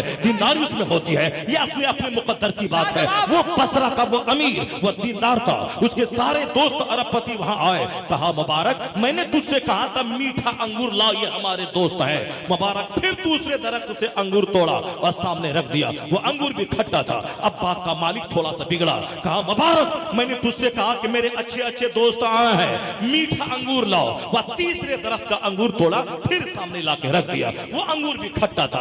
अब मुबारक अब उस बाग का मालिक बिगड़ गया, कहा मैं तुमसे बार बार कहता हूं ये हमारे अच्छे दोस्त आए हैं, अच्छा अंगूर तोड़ के लाओ, मीठा अंगूर लाओ, तुम मान नहीं रहे हो, तुम खट्टा पे खट्टा तोड़ के ला रहे हो। अब मुबारक खड़ा हो गया, कहा हुजूर ये बताइए मैं कैसे जानूं कि किस दरख्त का अंगूर मीठा है, मैं कैसे जानूं किस दरख्त का अंगूर मीठा है। वह लोग जो दूसरों के घर में मजदूरी करने जाते हैं, ईंट ढोते हैं, 500 रुपए शाम में लेके आते हैं, साहब पेंटिंग का काम करते हैं, घर में कोई दूसरा कारोबार करते हैं, मालिक जब तक रहता है काम करता है। मालिक जहां निगाहों से ओझल हो गया वह बैठ के खैनी लटाने लगता है, वह बैठ के रजनीगंधा खाने लगता है, वह बैठ के गपशप करने लगता है, और जहां मालिक आ गया वह फौरी उठ के काम करने लगता है। ये वह लोग हैं जो हलाल रोजी जिसको मिल रही थी उस हलाल रोजी को भी वह हराम में तब्दील कर रहा है, यानी काम चोरी का मुजाहरा करके वह रिस्क के हलाल को हराम में तब्दील कर रहा है। गरीब लोग 500 साल पहले जन्नत जाएंगे अमीरों के मुकाबले में। क्यों? गरीबों पर हज फर्ज नहीं है, गरीबों पे ज़कात फर्ज नहीं है, गरीबों पे कुर्बानी वाजिब नहीं है, गरीबों पे सदक़े फित्र वाजिब नहीं है। गरीब सिर्फ 5 वक्त की नमाज पढ़ें जिसमें पैसा नहीं लगता है, वह रोजा रखें जिसमें पैसा नहीं लगता है, रोजा नमाज करें, ज़िना से शराब से सूद से अपने आप को बचाएं। क़यामत के दिन वो मालदार जो हज किया, ज़कात निकाला, रोजा रखा, कुर्बानी की, सदक़े फित्र दिया, गरीबों का इलाज करवाया, हजारों कंबल गरीबों को बांटा, रमजान में 1 लाख को इफ्तार करवाया, ये मालदार भी जन्नत जाएगा। मगर इससे 500 साल पहले वो गरीब जन्नत चला जाएगा। इसलिए जाएगा कि अमीरों को रोक लिया जाएगा, तुम दो हिसाब, माल कहां से कमाया, माल कहां खर्चा किया, इसमें लग जाएंगे उनको 500 साल। तुमने ज़कात फर्ज हुई थी कितनी, तुमने निकाला कितना, हज फर्ज हुआ था कितने 25 साल पहले, तुमने 25 साल के बाद तुमने लेट से हज किया है, तेरे पास कारोबार में पूंजी थी, तुम्हारे घर में औरतों के जेवरात थे, तुमने सबका पाई पाई की सबकी ज़कात निकाली या है निकाली, ये सारा हिसाब होगा। मालदार माल कहां से कमाया और कहां खर्च किया, यह हिसाब देने में लग जाएगा। और गरीब 500 साल पहले वह जन्नत चले जाएंगे। इसलिए मालदारी ज्यादा अच्छी चीज नहीं है। मालदारी के लिए तड़पना, मालदारी के लिए बिलकना, मालदारी के लिए साहब बेईमानी करके चोरी डकैती करके दौलतें जमा करना, यह कमाल की चीज नहीं है। हलाल का माल खाएं और पर्दे में बाल बच्चों को रखें। बुजुर्गों ने कहा है हलाल खाकर अपनी औरतों को पर्दे में रखकर जो दुआ तू अपने मोहल्ले की मस्जिद में करेगा, हराम खाकर औरतें बेपर्दा घूमे, तू उसका बाप भाई बनकर जो खाने काबा जाके दुआ करेगा, जो दुआ काबा में कबूल ना हो वह दुआ तेरे मोहल्ले की मस्जिद में कबूल हो जाएगी।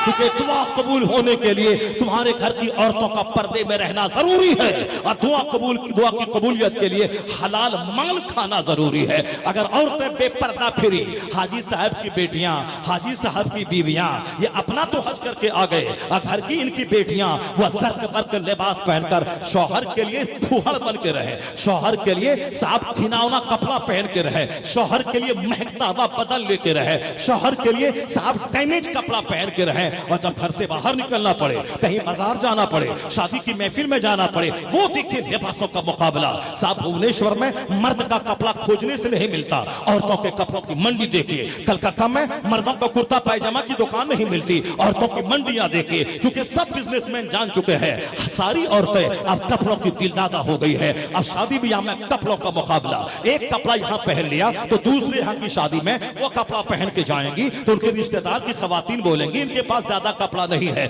इसलिए हर शादी में अलग अलग कपड़ा, चाहे उनका शौहर मजदूरी करे, चाहे साथ दूसरों के डकैती करके लाए, पर अलग कपड़ा, अलग जेवर, अलग पायल, अलग सब नौशील सब होना चाहिए। मर्दों की जिद का जीना हराम कर दिया है। इसीलिए बुजुर्गों ने कहा था कि औरतों को अपने घर में रख, दूसरों के घर जाने न दे।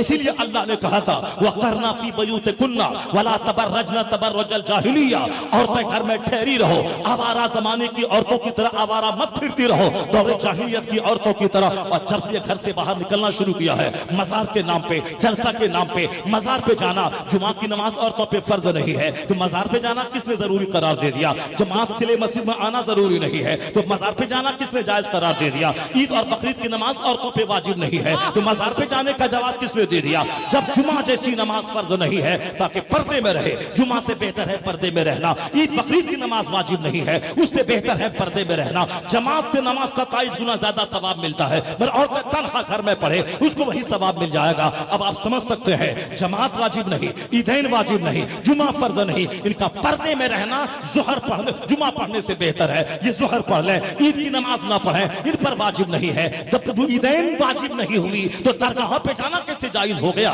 ये जब से घर से निकलती है दरगाहों के लिए हर कदम पे लानत बरसती है, अल्लाह की लानत, अल्लाह के फरिश्तों की लानत। यही वजह है वो साल दरगाहों पे जाके सर पटक पटक के रह जाती है, मुसीबतें उनकी बढ़ती चली जाती है। मस्जिद हमारी पाक है, मस्जिद में कोई औरत नहीं जाएगी, वरना हर सुबह सवेरे मौलाना चिल्लाए न चिल्लाए वहां साथ नौजवानों की भीड़ लगी रहेगी। जिस तरह से मंदिरों में होता है, मैं मंदिर आई तुझसे मिलने के बहाने, वही काम मस्जिदों में हो जाएगा, हम तुझसे मिलने के बहाने मस्जिद आ गए। जिस तरह दरगाहों पे हो रहा है, दरगाहों पे औरतों को जाना नाजायज है, गुनाहों का काम है, ये इख्तिलाते मर्दों हराम है, ये पिकनिक पॉइंट है। इसलिए 2-4 सिक्के की खातिर औरतों को आने का परमिशन मत दे, वरना आज बेटियां तेरी बिगड़ रही है, दूसरों के साथ भाग रही है, दरगाहों के नाम पे सेनाकारी हो रही है, दरगाहों के नाम पे इस्मतदारी हो रही है, वैलेंटाइन डे के नाम पे इस्मतदारी हो रही है। इसलिए ए मेरी कौम, अल्लाह कहता है घर में ठहरी रह, मुस्तफा कहते हैं उस कौम के मर्दों की दुआ रद्द हो जाती है जिस कौम के पायल की आवाज गैर मर्दों के कान में जाए। औरतें घर में रहे, घर को जन्नत बनाए, अच्छी औलाद पैदा करे। तुम भले ही घर में रहो, नमाज पढ़ने मस्जिद मत जाओ, मगर मस्जिद का इमाम तेरी गोद में पैदा होता है, गौस तेरी गोद में पैदा होता है, तो तू तेरी गोद से पैदा होता है, तू इमाम नहीं बनेगी, इमाम को जन्म देने वाली बाहया माँ बन जाएगी। इमाम जन्म देने वाली माँ बनेगी, मुजाहिद को जन्म देने वाली माँ बनेगी। जरा देख उस कहानी को देख, वो भी तो मर्द थे, वो भी तो औरत थी, वो भी तो मालदार थे, वो भी तो गरीब थे, जरा उनके जीने का अंदाज क्या था। मुबारक ने जब कहा ये बता दीजिए कि मैं कैसे जानूं कि किस दरख्त का अंगूर मीठा है?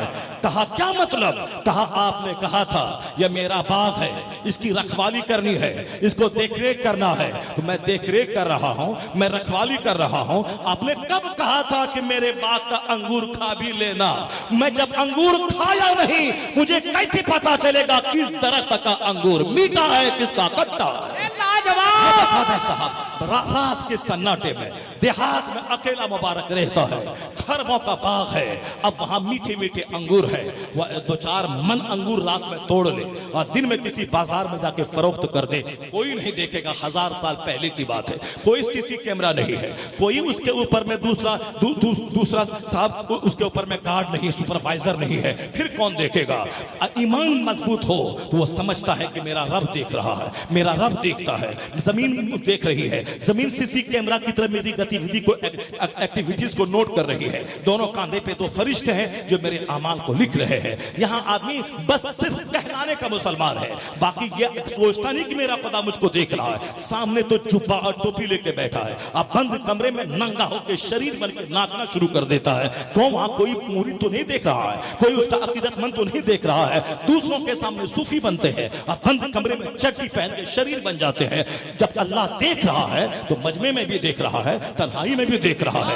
इस जब यह तसव्वुर गहरा हो जाए तो बंदा सामने भी अल्लाह से डरेगा, 5 स्टार होटल में भी अल्लाह से डरेगा, वह गेहूं के खेत में भी अल्लाह से डरेगा, वह बाजार में भी अल्लाह से डरेगा, जहां अपने गांव का कोई आदमी नहीं देख रहा है वहां भी अल्लाह से डरेगा। बस सामने अमीर साहब है और सामने साहब फकीर साहब है, सामने पीर साहब है और बंद कमरे में शादी ब्याह में लेन देन का सौदा हो रहा है। कभी खबरदार 10 लाख तू दे रहा है गाड़ी के नाम पे, मगर किसी को मालूम नहीं होना चाहिए, अगर मालूम हो गया तो रिश्ता टूट जाएगा। मैं कहता है खबीस मरदूद, तू लोगों से डर रहा है कि लोग ना जाने कि जहेज लिया है, अल्लाह से नहीं डरता है, रसूल पाक से नहीं डरता है। यही बातें हैं डिमेरिट जो मुस्लिम समाज को तबाह बर्बाद कर रही है। जरा सुनिए गौर से, वो मुबारक कहा कि मैं कैसे जानूं कि किस तरफ का अंगूर मीठा है।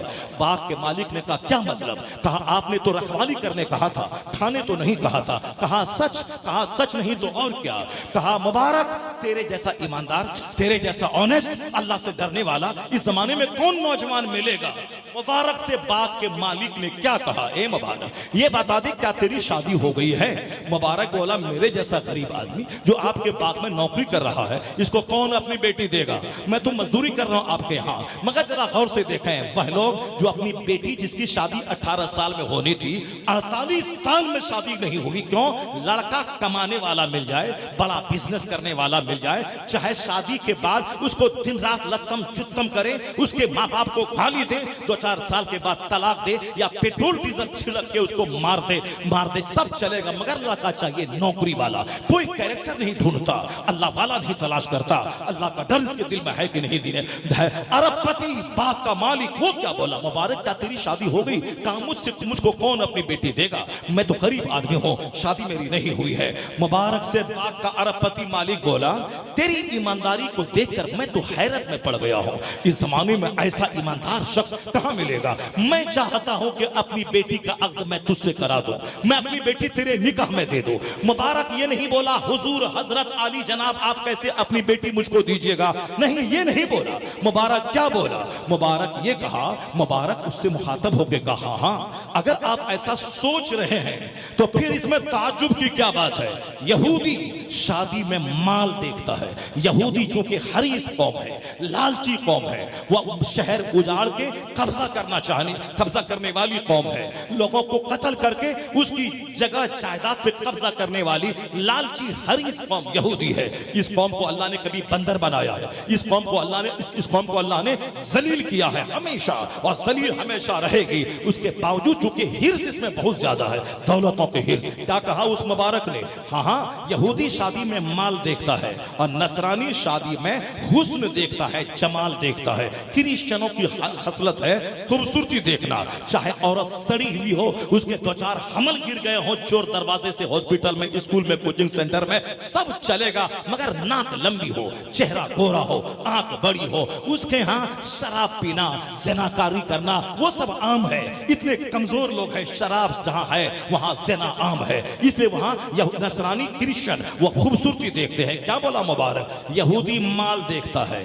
और नसरानी शादी में खूबसूरती देखता है। मुसलमानों के बच्चे अगर सिर्फ खूबसूरती देखें, अखलाक ना देखें, ये तबाह हो बर्बाद हो जाएंगे, इनकी आने वाली नस्लें बर्बाद हो जाएंगी। जिस तरह अभी इंजीनियर से लेकर चपरासी तक सबके दिमाग में जुनून सवार है, मैं चाहे कल्लू क्यों ना रहूं, मेरी बीवी खूबसूरत रहे। मैं नौकरी करता हूं, 1 लाख महीना कमाता हूं, मेरी बीवी बिल्कुल खूबसूरत रहे, ब्यूटीफुल गर्ल मिले। वो नहीं सोचता है कि वो ब्यूटीफुल रहेगी, वो खुद सोचेगी मेरा शौहर भी हैंडसम और स्मार्ट रहे। कुछ नहीं, सबकी तमन्नाएं बड़ी है, खूबसूरत खूबसूरत खूबसूरत। कोई दीन नहीं देखता, अखलाक नहीं देखता, कोई अखलाक को तरजीह नहीं देता। जबकि हुजूर ने 1400 साल पहले कहा था काली कलोटी दीनदार औरत तेरे हक में बेहतर है, सिर्फ हुस्न देख के शादी मत करना। सबने उसको नसरानी की तरह, क्रिश्चियन की तरह हुस्न देखना शुरू किया। मुबारक बोला ए मालिक यहूदी माल देखता है, नसरानी जमाल देखता है, मोहम्मदी ईमान और तकवा देखता है। मोहम्मदी ईमान और तकवा देखता है, मोहम्मदी ईमान और तकवा देखता है।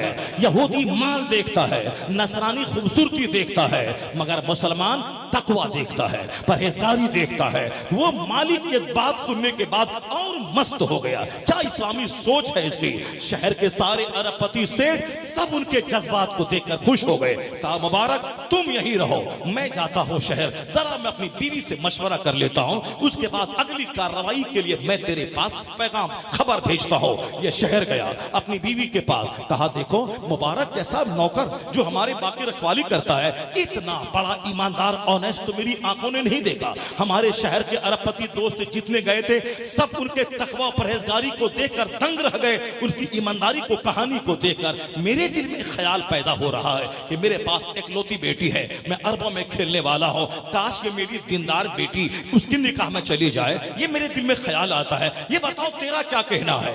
मालदार तहज्जुद गुजार नेक परहेजगार था, वो हमारे मालदार की तरह जोकर नहीं था, इधर शराब पी लिया, उधर दूसरों के मुसल्ली के घर में जाके मुंह मार दिया, उधर तवाइफ के कोठे पे चला गया, उधर होटलबाजी करने लगा। नहीं नहीं, वो नेक परहेजगार मालदार था, खरबों में खेलने वाला। बीवी से मशवरा किया, वरना ये ख्याल थोड़ी पैदा होता किसी ईमानदार से मेरे अरबपति की बेटी की शादी हो जाए। नहीं, यहाँ तो साहब सड़ी हुई बेटी भी खोजती है कि चेहरे पे दाढ़ी ना रहे और साहब स्मार्ट अप टू डेट नौजवान रहे। वो गरीब घराने की भीख मंगी की बेटी, वो भी उसको भी दाढ़ी पसंद नहीं है। या अरबपति की बेटियां क्या पसंद करेंगी? हमारा गरीब भी चौपट है, हमारा मालदार भी चौपट है, हमारा जाहिल भी चौपट है, हमारा पढ़ा लिखा भी चौपट है। जरा देखें वो समाज कैसा था। अरबपति ने जैसे बीवी से कहा तो उसकी बीवी तहज्जुद गुजार बीवी, नमाज पढ़ने वाली बीवी, वह सड़े हुए घर की नहीं बल्कि अरबपति की बीवी थी, मगर तहज्जुद है, वहां नमाज है, वहां दुरूद है। जहां अल्लाह सुख शांति दे वहां की औरतों को तो जन्नत खरीदने का मौका मिलता है। काम करने वाली नौकरानी है, झाड़ू पोछा लगाने वाली नौकरानी है, वहां तो औरतों को सजदा करना चाहिए। आज भी मैंने बहुत सारे अरबपति घराने की खातून को देखा है, सूरह मुल्क याद है, सूरह मुज़म्मिल याद है, दरूद ताज याद है, वो तहज्जुद पढ़ रही है, फजर पढ़ने के बाद इशराक और चास पढ़ने के बाद मुसल्ले से उठती है। जहां अल्लाह ने सहूलत दी है, आराम दिया है, ठंडी के मौसम में गीजर लगा हुआ है, गर्मी के मौसम में घर में एसी लगी हुई है, वहां नमाज कैसे कज़ा होगी? चिलचिलाती धूप बाहर है, अंदर तो एसी है, मस्जिद में एसी है। उस समाज के सारे लोगों को नमाजी बनना चाहिए, मगर क्या करे? या दिल बदला रहे तब ना, नेकों की सोहबत रहे तब ना। यहाँ तो फिल्म देख देख के चौपट हो गए, काफिरों का मुंह देख देख कर चौपट हो गए। वो औरत क्या कहती है? मैं भी अपनी बेटी के लिए ऐसा ही जन्नती रिश्ता तलाश करती थी, ऐसा ही रिश्ता तलाश कर रही थी, मगर तारा बेटी से पूछ लेती हूँ उनकी क्या राय है। बेटी तो जवान है, जवान बेटी से मैं पूछ लेती हूँ, देखे उनकी क्या राय है। बाप बोला मेरे दिल में ख्वाहिश है, तुम माँ हो, तुम बताओ तेरा क्या ख्याल है।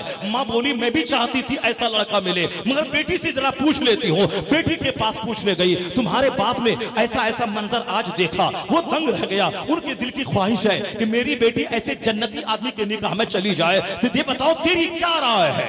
अब वह बेटी ये ना बोली, नहीं नहीं मैं मर जाऊंगी, मैं सर टकरा के कर जाऊंगी, मैं ट्रेन की पट्टी में मर जाऊंगी, मैं यहाँ से घर से भाग जाऊंगी। वो जो दो चार मर्दों से दिल लगाए, पहले चिट्ठी लिखती थी, आज मोबाइल से बात कर रही है, मोबाइल से बात करते करते माँ बाप की नाक कटा दिया। जो माँ 9 महीने पेट में रखती है, 2 साल खूने जिगर पिलाती है, जो माँ 10 साल नर्स बन के उसके बहाने पेशाब वाले कपड़े को धोती है, और जो बाप मेहनत मजदूरी करके और बच्चे को पालती है, वो लड़की चमार के साथ कैसे भाग गई, वो लड़की मुसहर के साथ कैसे भाग गई, वो लड़की किसी गैर मुस्लिम के साथ कैसे भाग गई। बरस 50-500 साल की इज्जत खानदान की मिट्टी में कैसे मिला दिया। ए बेटियों जरा देखना कि तेरी माँ का तेरे पाले में क्या रोल रहा है। ऐसा नहीं कि मुंह देखा बच्चर से भाग गए, उसके पीछे चले। आज मुसलमानों की बेटियां भाग रही हैं, उसके पीछे हाल ही है, हमने उसकी तरबियत नहीं की, हमने उसको जन्नत और आखिरत की बात नहीं बताई। अब जरा देखिए, जहां आखिरत का चर्चा, हदीस का चर्चा, कुरान का चर्चा, नेकों का चर्चा हो रहा है,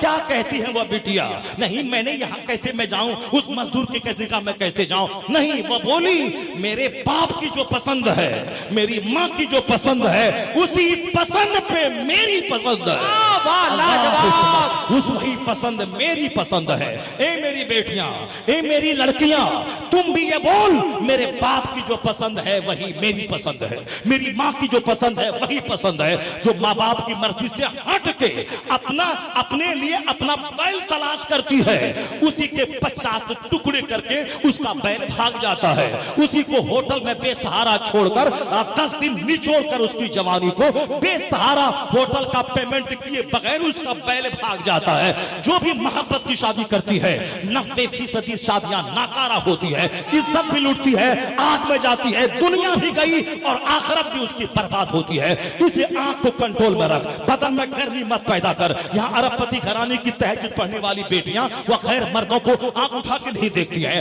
और तुम जैसी फूहड़ बेटियां, एक तो बाप मजदूरी कर रहा है, माँ बेचारी पोछा लगा रही है, और यह सड़ी हुई बेटियां दूसरे मर्दों से मोबाइल पर चक्कर चला रही है, उसी मोबाइल देख देख के भाग रही है। उसका जिम्मेदार माँ बाप भी है। आप गरीब हैं तो क्या हुआ, अपने बच्चों को कंट्रोल में रखिए, अपने बच्चों को कंट्रोल में रखिए। नहीं देखा वो गरीब मालदार मुत्तकी आदमी था, 4 बेटियां थी, चारों बेटियां पर्दे में रहती थी।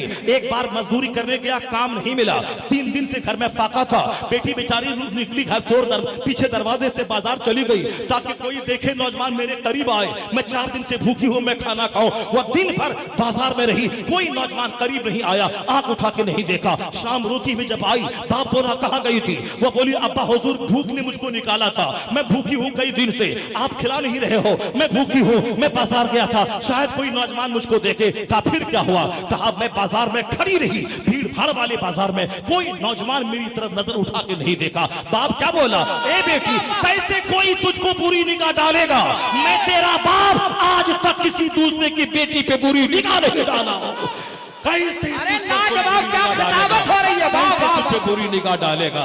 इसलिए ए मर्दो, तुम दिल्ली बंबई में काम करते हो, ऐसा नहीं कि वहां जाके फाहिशा औरतों के कोठे पे अटेंड करो और तेरे घर में तेरी बेटी तेरी बीवी की इज्जत बची रहे, नहीं होगा ऐसा। इस हाथ से करो, इस हाथ से उसका बदला मिलता है। यहाँ जैसा काम करोगे वैसा भरोगे, टिट फॉर टैट। इसलिए अपनी इज्जत की हिफाजत के लिए अपनी जवानी पे कंट्रोल रखो, निगाहों पे कंट्रोल रखो, शर्मगाहों पे कंट्रोल रखो। जरा देख वो अरबपति की बेटी क्या बोलती है, जो मेरे बाप की पसंद है, मेरी माँ की पसंद है, मैं उसी पे सरे तस्लीम झुका देती हूँ। शहर के तमाम मालदारों से मशवरा लिया कि मुबारक जैसा ईमानदार लड़का मैं उसका अपना दामाद बनाना चाहता हूँ, आप लोगों की क्या राय है? समाज के आज अगर मैं किसी से पूछूं, एक ईमानदार लड़का है, मैं अपनी बेटी का अक्द करना चाहता हूँ, मेरा अपना भाई मशवरा नहीं देगा, ईमानदार है मगर पैसा कहां से लाएगा? मेरे दोस्त मशवरा नहीं देंगे, ईमानदार है पैसा कहां से लाएगा? मैंने अभी अपनी बेटी के रिश्ते के बारे में अपने एक रिश्तेदार से पूछा, वो बोला, मैंने कहा हाफिज कारी आलिम है लड़का, कहीं भी रहेगा तो पैसा कमा लेगा, नमाज रोजे की पाबंदी करेगा, मेरी बेटी को मोटरसाइकिल पे लेके कहीं घुमाएगा तो नहीं, अपने घर में टेलीविजन तो नहीं रखेगा, मेरा 4 मंजिला मकान है, एक टेलीविजन मेरे घर में नहीं है, मैं चाहता हूं कि मेरी बेटी का रिश्ता नेक लोगों के यहाँ हो जाए। वो बोला कमाता क्या है, पैसा कितना है, मौलाना मौलवी होने से क्या होगा, माल कहां से आएगा? ये रिश्तेदारों का मशवरा है। मगर जरा देखें, जैसे बाप चौपट, माँ चौपट, बिटिया चौपट, वैसे ही समाज चौपट। लेकिन हाँ, बाप लाजवाब, माँ लाजवाब, बेटी लाजवाब, समाज भी लाजवाब था। समाज का अरबपति बोला कि जब ऐसा मुत्तकी लड़का मिल रहा है तो मुबारक हो ये रिश्ता, मुबारक हो ये रिश्ता, ये रिश्ता मुबारक हो। शहर के मालदारों को जमा किया गया, मुत्तकी परहेजगार वलियों को बुलाया गया, मुबारक को वहां से देहात से शहर बुलाया और अपनी अरबपति बेटी का निकाह उस मुबारक जवान से कर दिया। सारे शहर में चर्चा हो गया, मुबारक जैसा मुत्तकी दामाद इनको मिला है। मालूम है जब मुबारक अपनी उस परहेजगार बीवी के साथ रहने लगी, माल से कुछ नहीं होता, जहां ज़िना हो, जहां शराब हो, वहां खरबों की बिल्डिंग हो तो शैतान का अड्डा है। लेकिन जहां तकवा है, परहेजगारी है, मिट्टी का घर है, 2 दिन का फाका है, उस घर की ज़ियारत के लिए आसमान से फरिश्ता नाजिल होता है। असल चीज तकवा है। मुबारक जब अपनी बीवी के साथ दिन गुजारने लगे तो अल्लाह ने उनकी जिंदगी में एक गुलाब खिलाया। वह गुलाब कौन था? उस गुलाब का नाम तुम भी जानते हो, सारी दुनिया जानती है। अब्दुल्ला इब्ने मुबारक जैसा बुजुर्ग वलियों का सरदार जब बाप मुबारक था तो अल्लाह ने अब्दुल्ला जैसा मुहद्दिस अता फरमा दिया, सारी दुनिया जान रही है। इसलिए हे मेरी कौम, अगर तू चाहती है कि मेरा बच्चा शरीफ हो, नेक हो, परहेजगार हो, हमारा समाज चोरों से नहीं शरीफों से भर जाए, तो शादी ब्याह में चोर लड़की नहीं, शरीफ लड़की करना होगा, परहेजगार लड़की करना होगा, चेहरा नहीं देखना होगा, आता तो अतवार देखने होंगे। नेकी को फरोग दे, तकवा को फरोग दे, फकवा को फरोग दे, फिर क्या होगा? तेरा बच्चा डकैत नहीं पैदा होगा, गुलाम गौस पैदा होगा, गुलाम राजा पैदा होगा, गुलाम आला हज़रत पैदा होगा, गुलाम मुजाहिद पैदा होगा। अगर ऐसा हो गया तेरा कलेजा ठंडा होगा, आंखें ठंडी होंगी, तू रहेगा फूस के घर में, बादशाह भी तेरी जिंदगी पे रश्क करता हुआ नजर आएगा। लाजवाब हजरत, जिंदाबाद जिंदाबाद, क्या खिताबत हो रही है, लाजवाब जिंदाबाद। अल्लाह आपको सलामत रखे माशाअल्लाह मुफ्ती साहब।